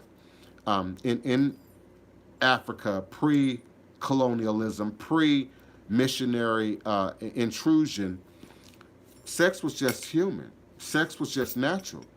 How do a whole village of people move about in their daily routine butt naked or in a loincloth without the over sexualization that we have in Western culture? In Western culture, we've been taught sex is a dirty thing, sex is a negative, sex is only reserved for marriage, and even in that, frame, it's the missionary position, and the idea of the spiritual and the pleasurable connections to sex aren't discussed. Its ability to cement a relationship, its ability to bind people together, its ability to create energetic connections that mesh together with people. Even the magical book known as the Bible says that a man can violate a woman and himself just with his eyes, just looking on the woman and thinking those thoughts and focusing on the booty and imagining her nakedness. You've already done that. You've already defiled her and yourself. You've already committed the sin. So that's why I say, beloved, PJ Dynamite, It can be tricky if you're not healthy, if you're not whole. I do consider it safe in terms of the realm of imagination. It's a place where you can envision things that might not necessarily happen in the real world, that you might not necessarily do in real life with a celebrity or whoever you're in picturing. Yes, but there's an energy attachment there that is developed. And I find it to be more problematic with men than with women. Women can envision and be creative and allow their imagination to absorb and experience without a necessary real attachment to it. So a woman might envision kissing another woman. A woman might envision, fantasies that might not within her realm of norm. But when that becomes problematic is when it's not in balance, when it becomes extreme, when it takes over your life, when you got to do it when you're at work, then it becomes problematic. The stuff I've heard, the stuff I've seen. This conversation is a slippery slope. People having to do it at work, having to do it in your office, having to go into the public restroom. Then you might have a sex problem. Then that urge that might be overtaking your life. And PJ Dynamite, I know you didn't say all of that. You asked a very generic question: masturbation and spiritual effects. So I'm covering every base. I'm covering every base. But there's absolutely energy there that's attached there, that can be permanent, if people aren't careful about what they're doing and how they're addressing it. I'd appreciate you if you would call in and ask your question or comment. Let us hear your voice. Get some clarity. Area code 318. Your mic is open. Is this Hoodoo occultism? Yes, yes. How you doing? All is a blessing, beloved. What's your question or comment? I want to know if you're going to have the ceremony in October. If not, dealing with all this, coronavirus and quarantine and stuff like that, when would you think it would be available? I don't know. And that's just honest. I don't know. Nobody really knows what's happening right now. Let's be clear. And that's not to create fear in my listeners. That's not to create panic. And it's not to reinforce the conspiracy theories. I'm just saying, honestly, nobody really knows. The idea of Easter was first on the table. 2 weeks was on the table. April 30th was on the table. May 30th was on the table. Now we're looking at 90 days. If you all don't know, and I realize people live in different states, different regions, you're hearing different things, but I'm telling you, you're going to be stationary for at least 90 days, at least. And then after that, July, August, September, we don't know the world that we're going to wake up in. There still won't be a vaccine. Hello? There still won't be anything to prevent this from staying alive. So people are still going to get it, just like people are still getting the flu every year. People are still going to get it. So we don't know the world we're going to wake up in after this. We really just don't. Right now, 90 seconds. because I do have a crystal ball, I've already said we're going to be where we are for at least 90 days. Now, when I look at October, November, December, it will be a different world. And I very well may be able to do a ceremony sometime between Halloween and the first week of December. I have a crystal ball. I see that. What I can assure you is what that's going to look 60 like. seconds. What I can assure you is what it's going to look like. We still don't know. We still have to wear a mask. All of that is going to have to be considered. Will we still have to take certain precautions when we go out into public? So right now I'm planning for between October 1st and December 1st. But that's going to be tricky. It also is going to then mesh with my ability to continue to sew and create so I can mask for Mardi Gras Day next year. Typically in the winter months, we sew. When it's cold, as much as it gets cold in New Orleans, we sew. We sew. So I can't say for sure right now hoodoo occultism. It's gonna be 10 it's gonna be seconds. tricky. It's gonna be tricky. I don't know what kind of governmental conditions we're gonna be living under. I don't know what kind of economic conditions we're gonna be living under. Right now, it's day to day for me.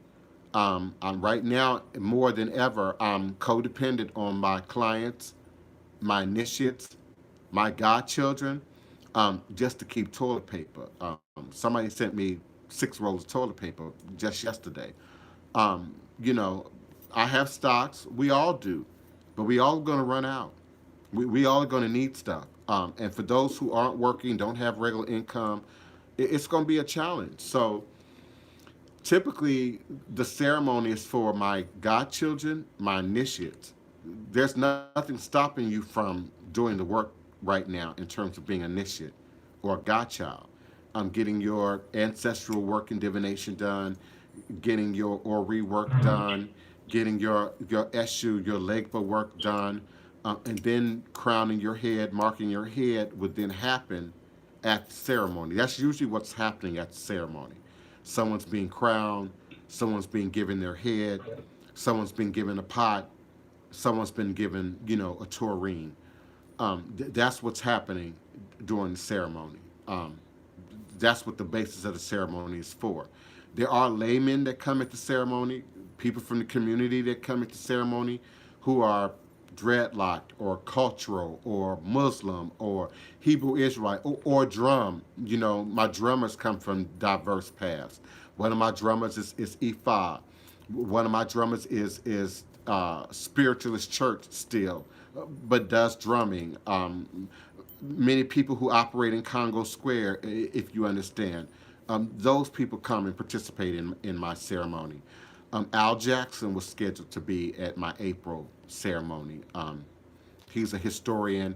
He's the owner operator of the Petite Jazz Museum, La Petite Jazz Museum here in Treme. So that's what my ceremonies look like. And so I say that to say, beloved, I don't know. Right now, I can't say. Right now, it's very hard to say.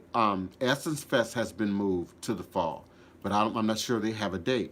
Other festivals will be moved to the fall. So, the fall might be off the hook in New Orleans, and so we might not only just have the ceremony, but you might be able to come to New Orleans and experience some things that normally would happen earlier in the year. Jazz Fest, people are going to miss that. Voodoo Fest, I don't know how it's going to affect that. So I don't know. Right now, I can't say. If you want to hold me to a timeline, give me until the 4th of July to figure this out. I'm telling you, America is going to need until at least the 4th of July to figure this out. Who's going to be able to move where and how much and to what degree. Don't trust Wisconsin. Don't trust Mississippi. Don't trust Montana and Utah and Arizona, some of those more isolated areas. Don't trust that. The big cities obviously are going to show up with this problem first, are obviously going to have the hot spots first. But this is covering every parish in Louisiana got the virus. Every parish. So I'm going to say every county in your state, whether it's Texas or anywhere else, got the virus.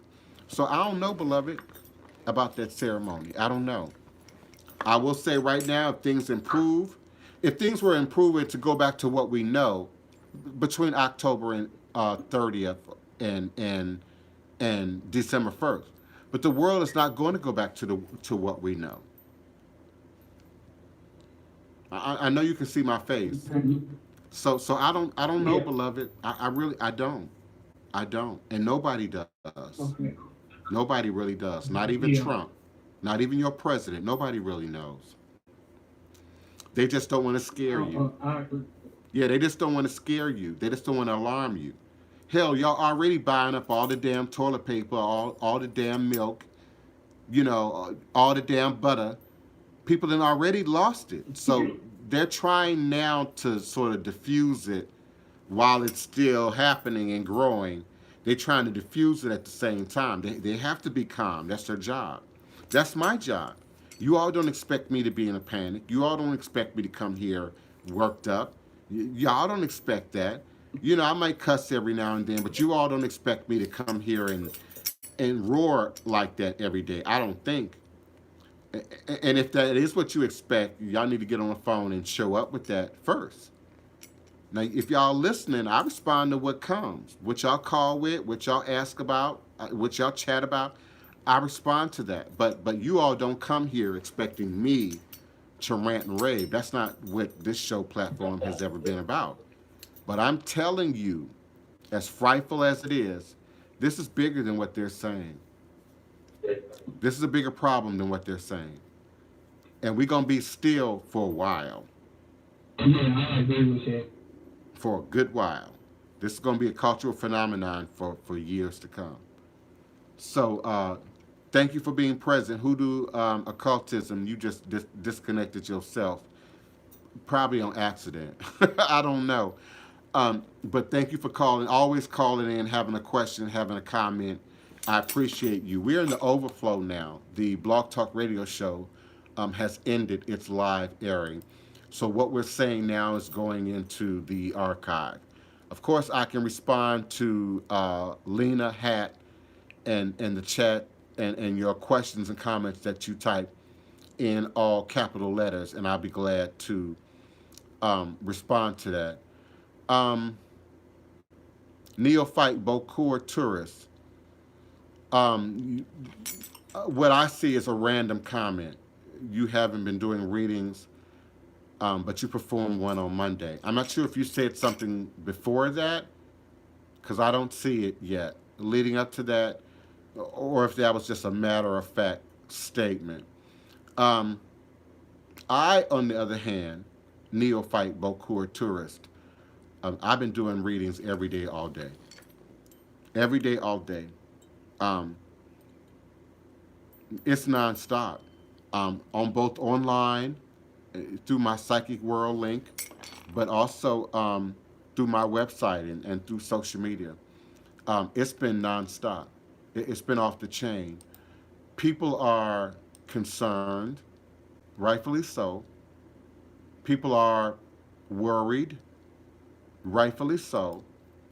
But people are also anxious or bored or looking for answers and alternatives, if not to what's happening specifically, to what they should do, how they should feel, how they should be, how they're responding in this present weather. So for me, readings and consultations have been non-stop. Non-stop. And my mom is not always happy about it because it means I'm not eating. Like today, I haven't eaten anything. I haven't even eaten a piece of fruit today. I haven't even eaten a piece of bread today. All I've had is coffee. I've gotten up, gone right into consultation, stopped just enough time to do the show, and then I'll probably eat something after the show. So it's overwhelming. And the energy, even if you're doing a reading about love and relationships, career, it's something else, Rona is still in there. Rona has disrupted everybody's timeline. I don't know who you are as a reader. I can't speak to who other people are as a reader, but Rona has mixed up everybody's timing. So your timing, as you're used to seeing it and reading it, if you're a proficient reader, that has had to be adjusted. Thank you, Baby Doll Access, for coming in. I appreciate you. Welcome, beloved. Tamara Bragg. Yes, yes. Thank you so much, beloved. And I will eat. I will drink. You can see how ashy my lips are. I'm dehydrated.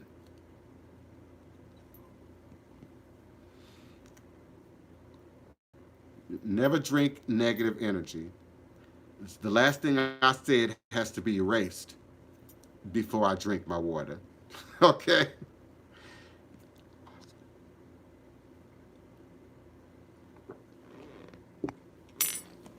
For my new listeners, water is a crystal. Your water should have a charge to it. That's why y'all are doing the alkaline thing. Your water should have a charge to it. So you should always breathe over your water, speak healing over your water before you partake it. But yes, Tamara, I'm going to be okay in a minute. I'm going to be ending this show very soon. If people don't have questions, comments for me, concerns that I can address, if Kiona doesn't jump in and say something, I'm going to be ending the show momentarily. But I appreciate you and your Yeah, I'm just concern. basking in the moment. I'm just basking in the moment because this truly has been healing taking place within me from these last couple of days.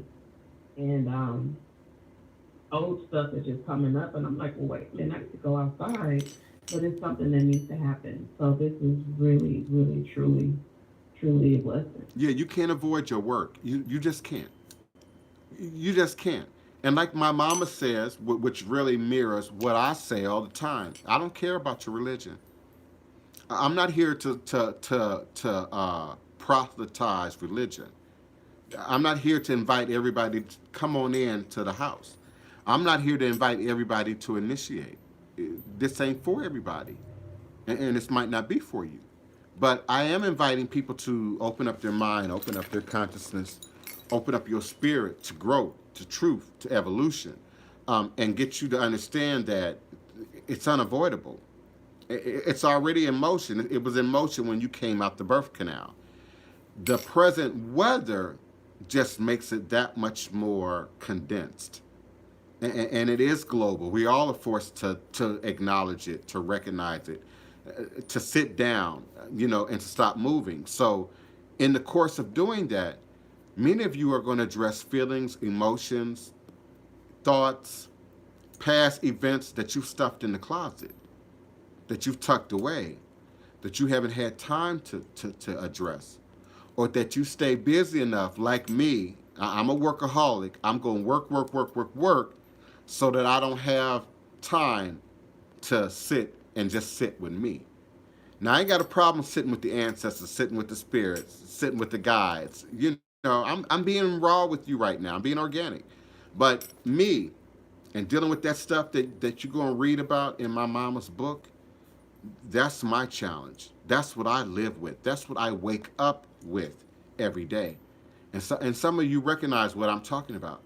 You wake up mad. You wake up with the attitude. You wake up questioning. There have been times I wake up questioning, am I waking up again? Oh God, it's another day. I'm still here. I got to deal with this again. I've been there. I've been there. My mom's been there. We all have been there. But I want to share in my way, just as she shared in her way, how to heal, how to move forward. Kiona, you're doing the work, and I don't want to share your business live on air, but that's one of the things I want to talk about. Because of your service, I want to gift you, some of your initiation. I want to be more a part of what you're doing and how you're operating in your spirit path. For you, Kiona, it's not going to cost you anything. I owe you money right now because you my moderator. Okay, you doing a job faithfully every day, and I haven't even given you a check yet. So I'm willing to offer you initiation, skill, service, in exchange for all that you do for us, each and every day here on the broadcast. So I like the fact that you're sharing your progress live on air. You're willing to say, how you feel or where you might be blocked or what you might be experiencing. I just invite you, just as I invite everyone, to just come on in. Let me love on you a little bit. Let me share what I know. I'm desperate to give it away. In order to keep it, you have to give it away. You have to. So I'm desperate to give it away. I'm desperate for clients and initiates and godchildren and students to come through and absorb everything that I have, desperate for it. My concern is not about mimicking. My concern is not about copycatting. Now, I got a problem with you all appropriating and bastardizing. That I got a problem with. I got a problem with people using my image, using my face, stealing my words, trying to advance on my brands. And there are legalistic, governmental, judicial ways in which to approach that. And heaven forbid you have anything. I'm coming for it. But beyond that, we all have to take, as Keon is demonstrating for us live on air every day, take real, adult steps, to move our spirit path forward. And don't be afraid to confront. I am a confrontist by nature. I like to confront. If I fear it, I'm going to confront it. If I'm concerned you're going to hurt me, I'm going to confront you. I'm not going to wait until it happens. I'm not going to sit back in the yard and watch. I'm stepping to you. Is there a problem? What is it? And I'm willing to hear, A, B, C, or D. Don't hide behind your feelings. Don't hide behind, wanting to look a certain way in public. If I pull you to the side, I'm showing you respect. If I hit you up in your DM, I'm showing you respect. I don't come out on people's page and battle. I don't do that. I'm not going to battle you in the post, especially if I think you're wrong, especially if I think it's a problem. I'm going to step to you directly and say, can we examine A, B, C, or D, or E, and give you the opportunity to address it. Many people aren't willing to be that naked. Many people aren't willing to be that honest. Many people are not willing to address who they are truly within the confines of a small space, their peer group, because we lead with a mask. We lead with the persona that we want the world to see, that we believe the world sees of us, and we feed that. But the reality, now I'm talking Freud, the psychologist Freud, but the reality is that people don't see you the way you see yourself. Not your mama, not your sister, your brother, not your husband, not your wife, not your friend. People see you from their perspective. People see you from another perspective that we often are disconnected from about ourselves. Sometimes it takes someone to say, beloved, you're a little bit greedy. Beloved, you're a little bit hard. Beloved, you're a little bit too negative. And how many of you are willing to accept that kind of constructive love and think about it, look at it, without immediately responding in the defense, in the negative? If everybody's saying it, it has to be looked at. If a collective of people are pointing at it, it has to be examined. And if you are finding it to be problematic, you have to examine it. Thank you, Keisha Smith. Thank you. And yes, I need a quick break. So if y'all will give me 1 minute and 30 seconds, I am going to grab a piece of fruit. I am going to drink a little bit more water. And I will come back and answer your questions, comments, and requests.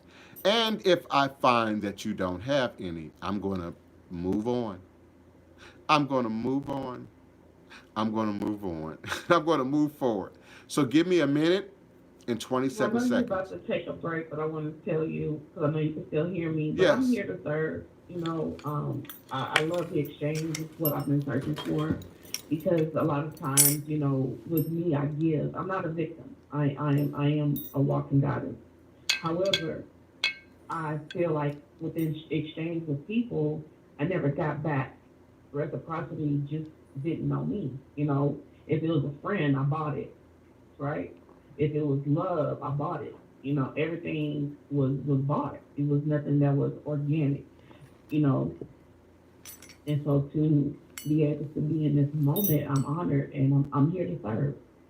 And if I'm raggedy, call me out. Let me know, because I want to. When I transition and I depart from this physical body, I want to depart empty, and I want to give to humanity everything that I have within me, and I'm doing that. Mm-hmm. Reciprocity is a tricky thing because, again, if your aura is not clear, if your third eyes aren't open, and if you aren't operating in your truth, meaning being willing to be honest about yourself and your experience, reciprocity can be a tricky thing. It's just like the blessing. What is a blessing, really? And when and where do we indeed apply gratitude? So I buy your product. Should my automatic assumption be, well, she's going to buy my product? She's got oil, I got oil, but that don't make any sense. Now, sometimes reciprocity comes in a very different way. They watch your back. They secure your property. They carry your trash to the curb. They show up in some other arena of your life. Now, if that's not the case, then there's the other spirit reciprocity where sometimes we learn through people's ugliness. Sometimes we learn through people's mistakes. Sometimes you learn how much to give or not to give based on reciprocity, what comes back to you. And so if you're like me and it's all is a blessing, it's still all is a blessing. I learned a lesson. I gained something from you, though you didn't buy my product. I reference it every day here when I say it's people that's been listening to me for years. Not just this second year that I've been on YouTube Live, but been listening to Blog Talk Radio since 2006. Have never clicked like, have never followed me, and are listening to us right now. Ain't gonna click like, not gonna subscribe to my channel, not gonna ever leave a comment.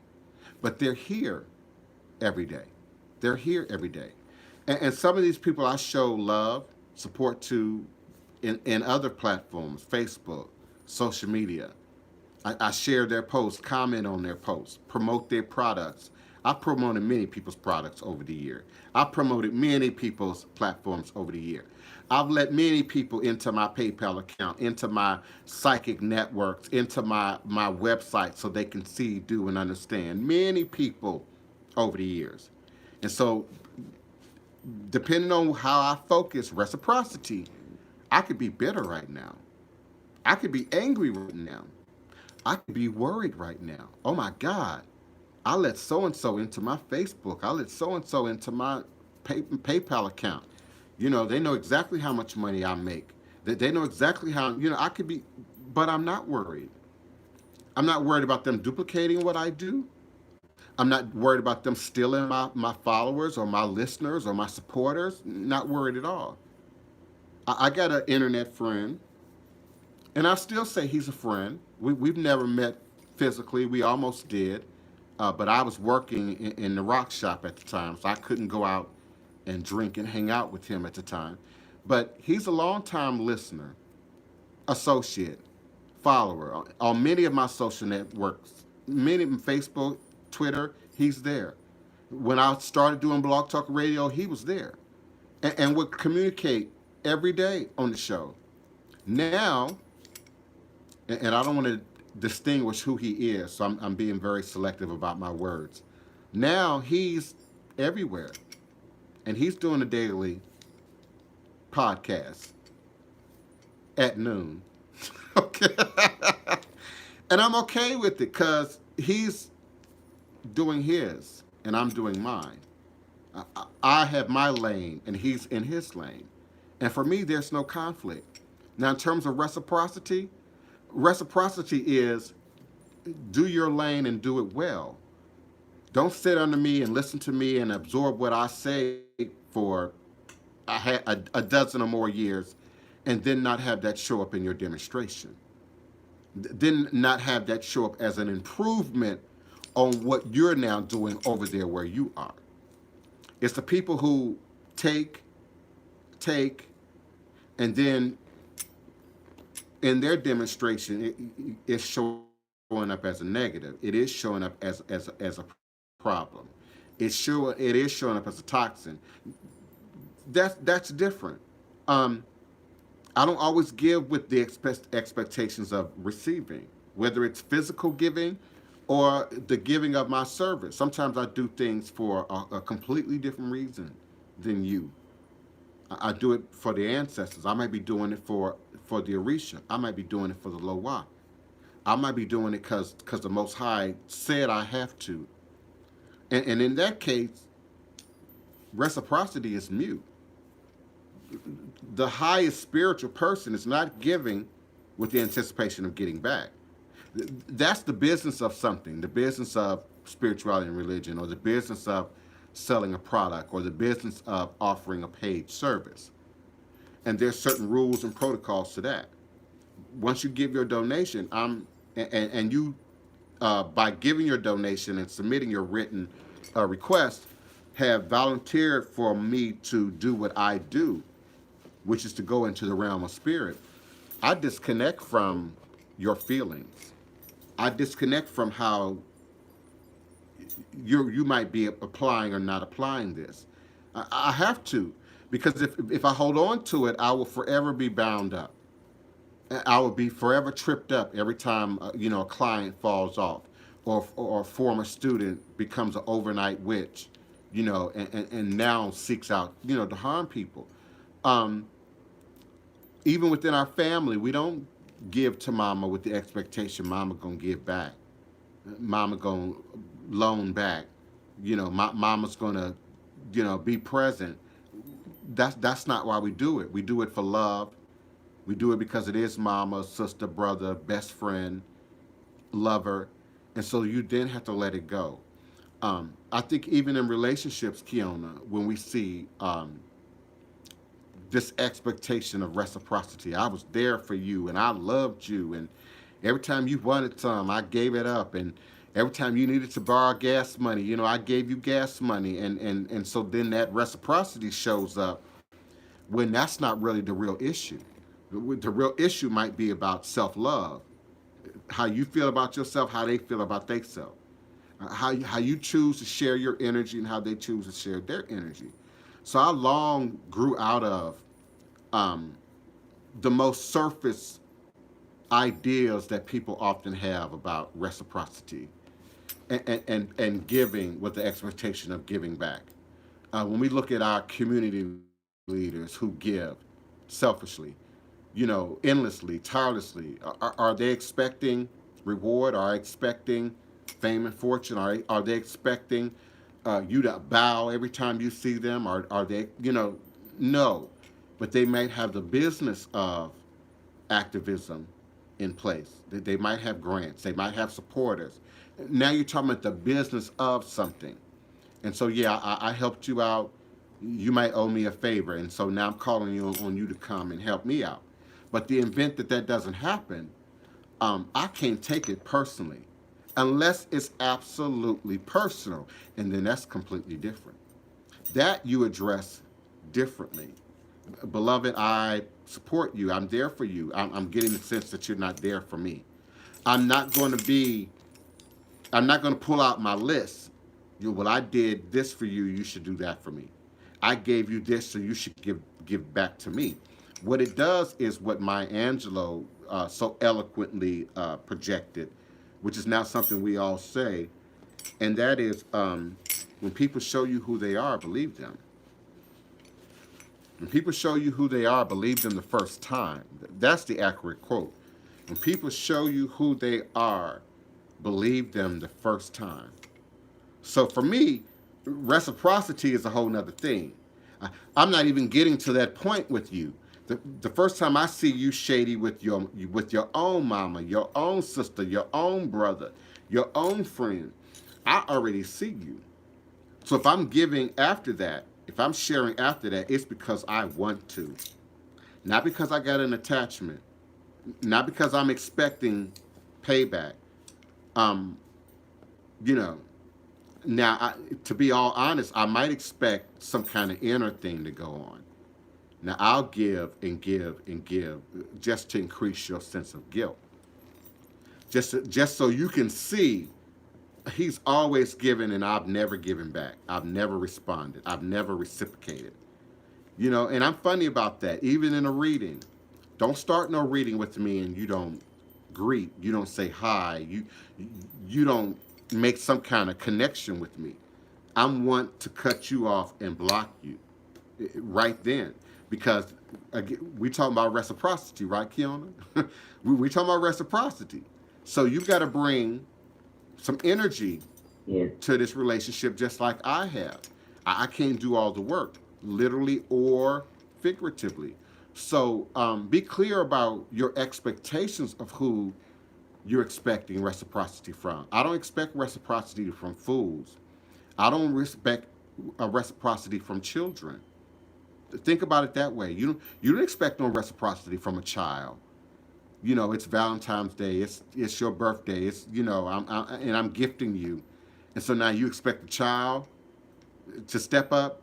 You know, even the child might be able to draw a picture for you, might be able to paper mache, but you don't expect the diamond ring. You don't expect the child to match your energy. So we got to be careful with reciprocity at the community level. Reciprocity with our politicians. We paying you wanksters to do our job for us, you know. But where's the reciprocity? And how do they view, you know, their obligation to reciprocity, even to the taxpayer, even to the constituency? So, like success, like happiness, reciprocity is one of them elusive smoke and mirror words. It means something different to everybody. It has a different connotation for everybody. And so the person that you're expecting a reciprocity from, how do they view giving? How do they view the give back? You know, what's their expectation of the give back? What's the wealthy person's expectation of reciprocity versus the poor person's expectation of reciprocity? It's a tricky word. It's a tricky word, and especially if we're talking about love and relationships, which I'm not suggesting that you are, Miss Kiona. but especially if we're talking about love and relationships, reciprocity takes on a whole nother thing. Oh my God, my soulmate bounced a $500 check in 1988. Went to the bank on a joint account, bounced a $500 check. You know, I've had, you know, people that I've dated steal things from me, cell phone, a bike, you know, reciprocity. Oh my God. If I got caught up in reciprocity, I would destroy many of you. Oh my God. Kiona, the dark magic would be real. You know, if I latched on to the idea of giving and receiving and it being equal. Because reciprocity suggests some level of equality, some level of, you know, fairness. Lauren Hill, reciprocity. What do a sister have to do to gain some reciprocity? You know, we have to change our ideas of what the giving is, what the blessing is. And sometimes I receive the blessing through another source. I helped you out. I did for you. I've been over backwards for you. But then somebody else bent over backwards for me. Then somebody else reached out without having to bend over backwards and gave just because. Helped just because. So a spiritual person, Kiona, a spiritual person expects reciprocity from the Most High, expects reciprocity from the ancestors. I don't necessarily anticipate reciprocity from humanity. I take that as an opportunity to see you clearly for who you are and who you are in the moment. And then I adjust my behavior. I believe if Maya Angelou was alive and she could elaborate on that, believe who people show you they are the first time, and then adjust your behavior.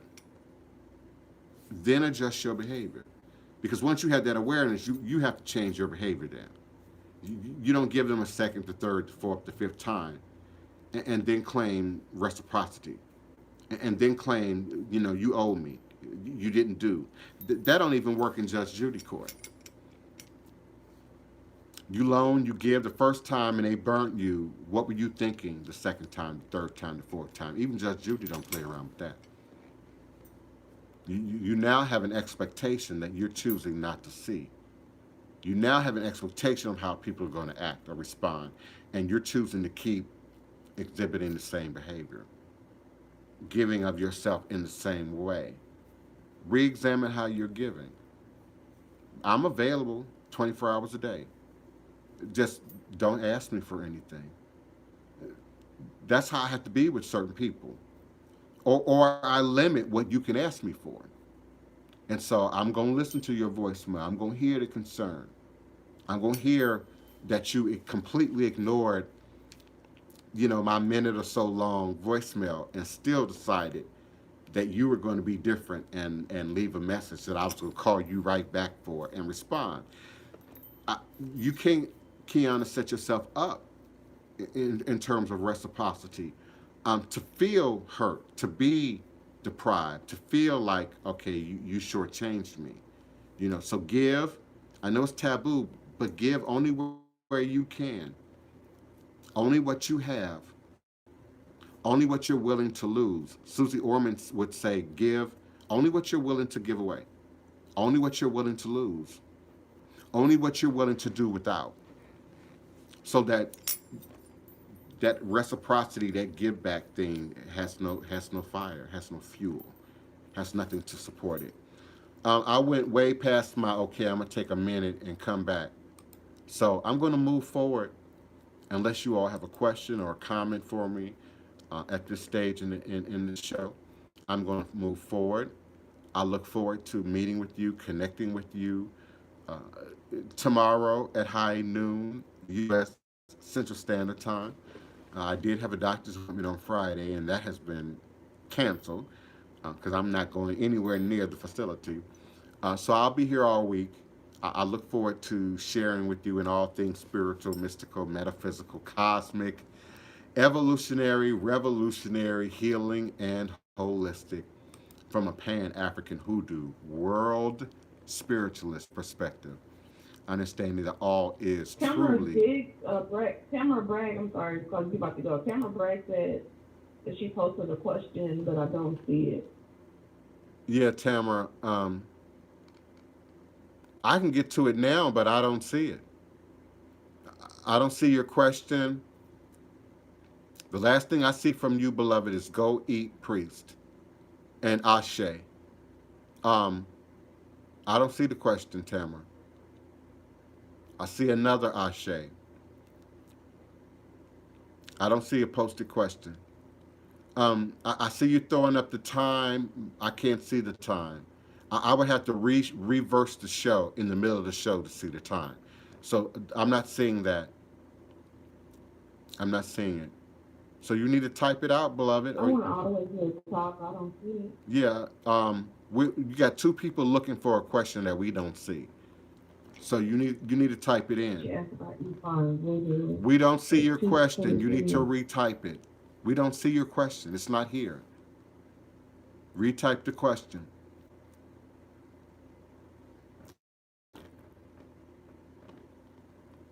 Okay, now I see a question from Hoodoo Occultism. Can we start paying for initiation now? You can. Occasionally, not a lot, I'm asked about payment plans. The only thing about payment plans is people let too much time go. Things happen. And then in the midst of, the payment plan, they have questions, they have concerns. And so I'm already moving into the work.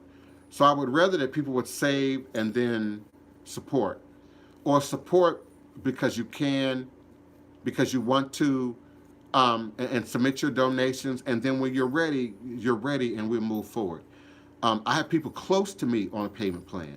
I have a TV producer director right now on the payment plan for initiation, and it's been almost a year in the process.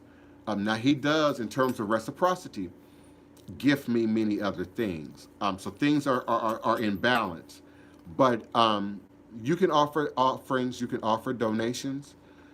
Tamara Bragg, we still don't see the question. I see you asking about the question. I just need you to retype the question, beloved. Just retype the question. But yeah, Hutu occultism, you can send offerings, you can send non-refundable offerings, non-refundable donations. I am a religious ministry. I do hold the LLC and all the religious credentials. So this is not a retail exchange. You're not buying anything. You're not purchasing anything. You're giving a donation for my time, my energy, my efforts, and ultimately some of the tools that I will be gifting you in the mail. And yeah, so I invite it, but keep track of it. Don't let it drag out, and don't have expectations of anything that you aren't prepared to receive. So if somebody's on a payment plan, but you can't ask me about the mysteries before you finish your goal, before you reach your payment. I'm just not going to do it. It gets confusing. It gets crazy. Let's see. What is the difference between Ifa and Voodoo? There is no Voodoo without Ifa. There is no Ifa without Voodoo. The language that there's some grand difference um, originates in a relative reality and then in internet fallacy. The relative reality is there is no voodoo without Ifa. There is no Ifa without voodoo. Okay? Ifa, IFA, is specific to the Yoruba people. Fa is specific to West African ethnicities. Often we say voodoo traditions. So in the scope of things, Ifa is voodoo. Ifa is voodoo. We look at it as being more sophisticated, more wealthier, more popularized, that kind of thing. But Ifa is voodoo. It's just one particular branch of voodoo, one particular branch of ethnicity. And many people, particularly African Americans who are going for Ifa, who have a Risha romance, not even Yoruba at all, or have very limited amount of Yoruba, have much more of other ethnicities standing up in them. So there is no difference between Ifa and Voodoo. Ifa, in terms of how it's demonstrated on this side of the ocean, Lucomi, Santeria, Cuba, Puerto Rico, even the Americas to some degree, even Oyotunji village has a very set lineage in which they are manifesting the voodoo, in which they are manifesting how to work with palm nut, how to divine shells, how to work with the deities. That's going to be specific to lineage. So Ifa is one branch, and then Lukomi is a different lineage, Santeria is a different lineage, Oyotunji is a different and specific lineage, and of course Nago, people who go to Osogbo, for instance, and initiate, you're now initiating into a specific path, a specific lineage. But beloved, it's all voodoo.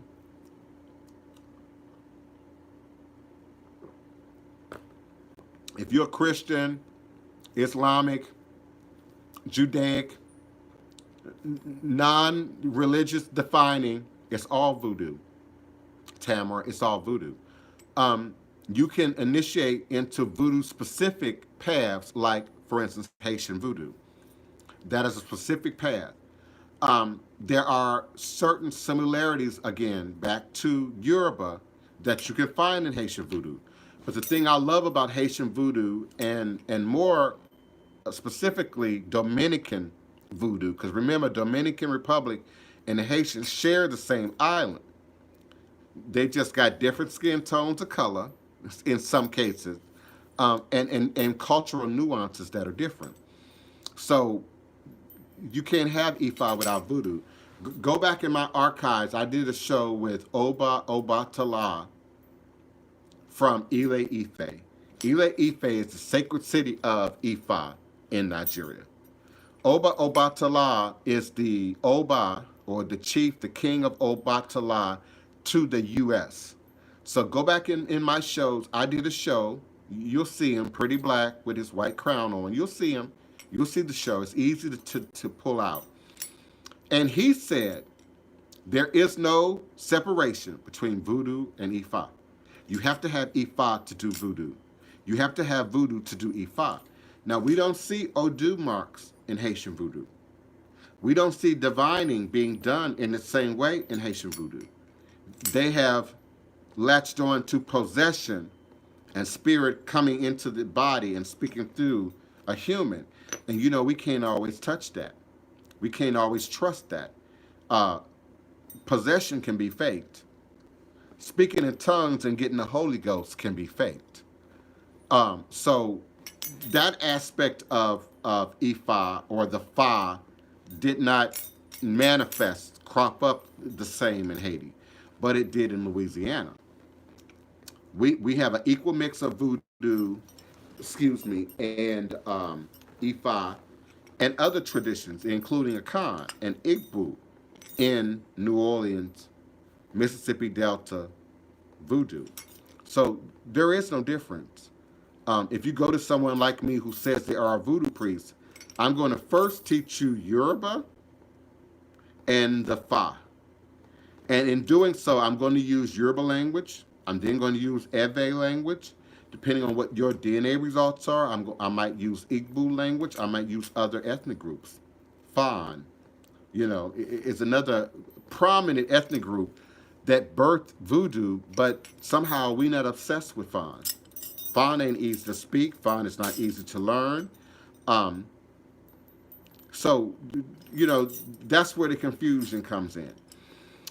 Separation, division, competition has created, a really elusive pattern, map of what Ifa and voodoo are in the New World.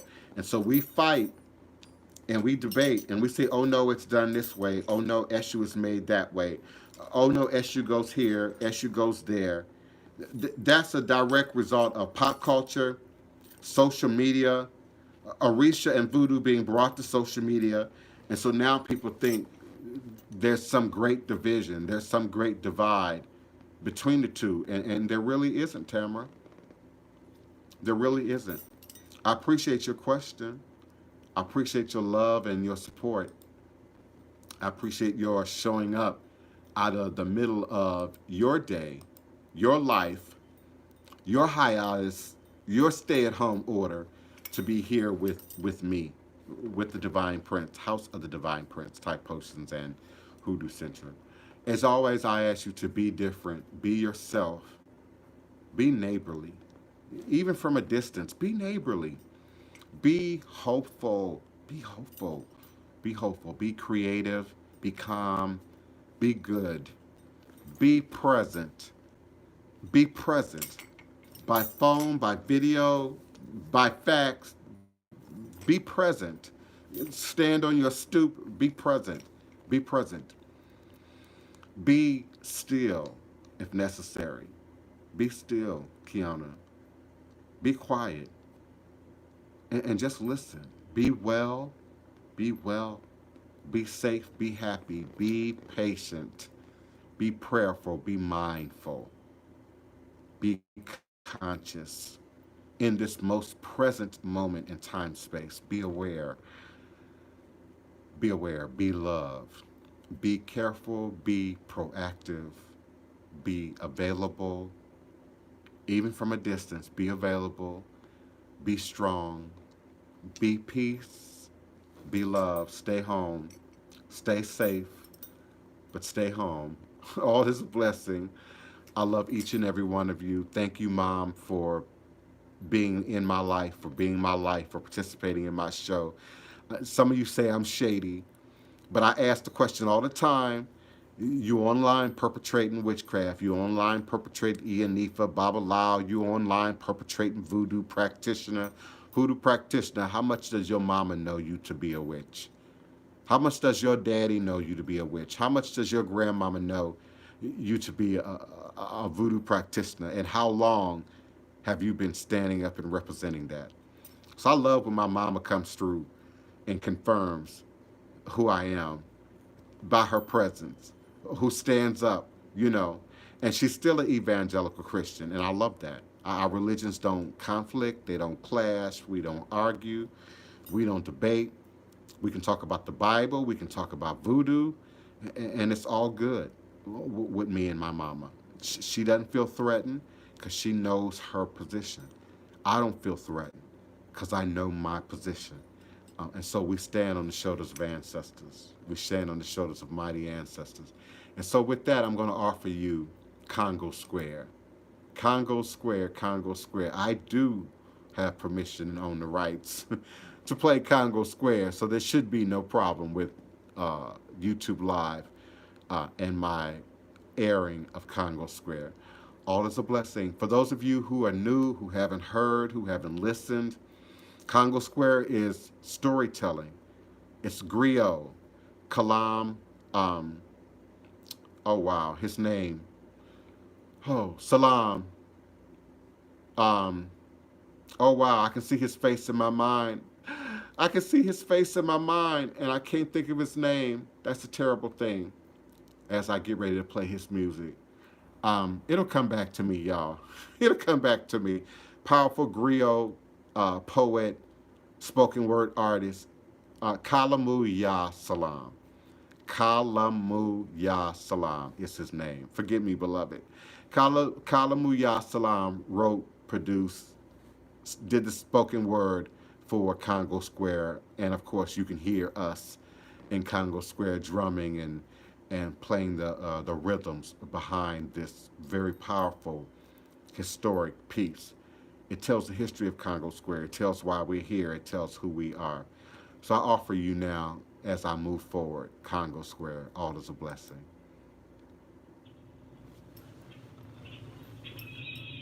Congo Square. The Omus Indians prepared this place for us centuries before our arrival. A sacred spot where corn festivals were celebrated.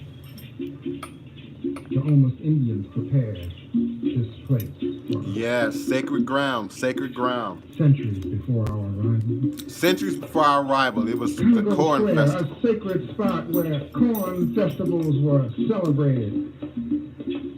And as the colonizers came, our hosts, the Omus Indians, they pushed aside our hosts. The colonizers came and pushed aside our hosts and introduced us in chains.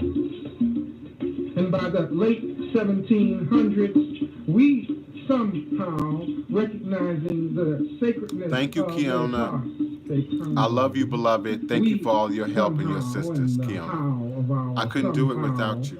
Persuasive methodologies is not clear at this moment. The how is not clear. How our persuasive methodologies work is not clear at this moment, but Thank nevertheless, even as slaves, we crafted and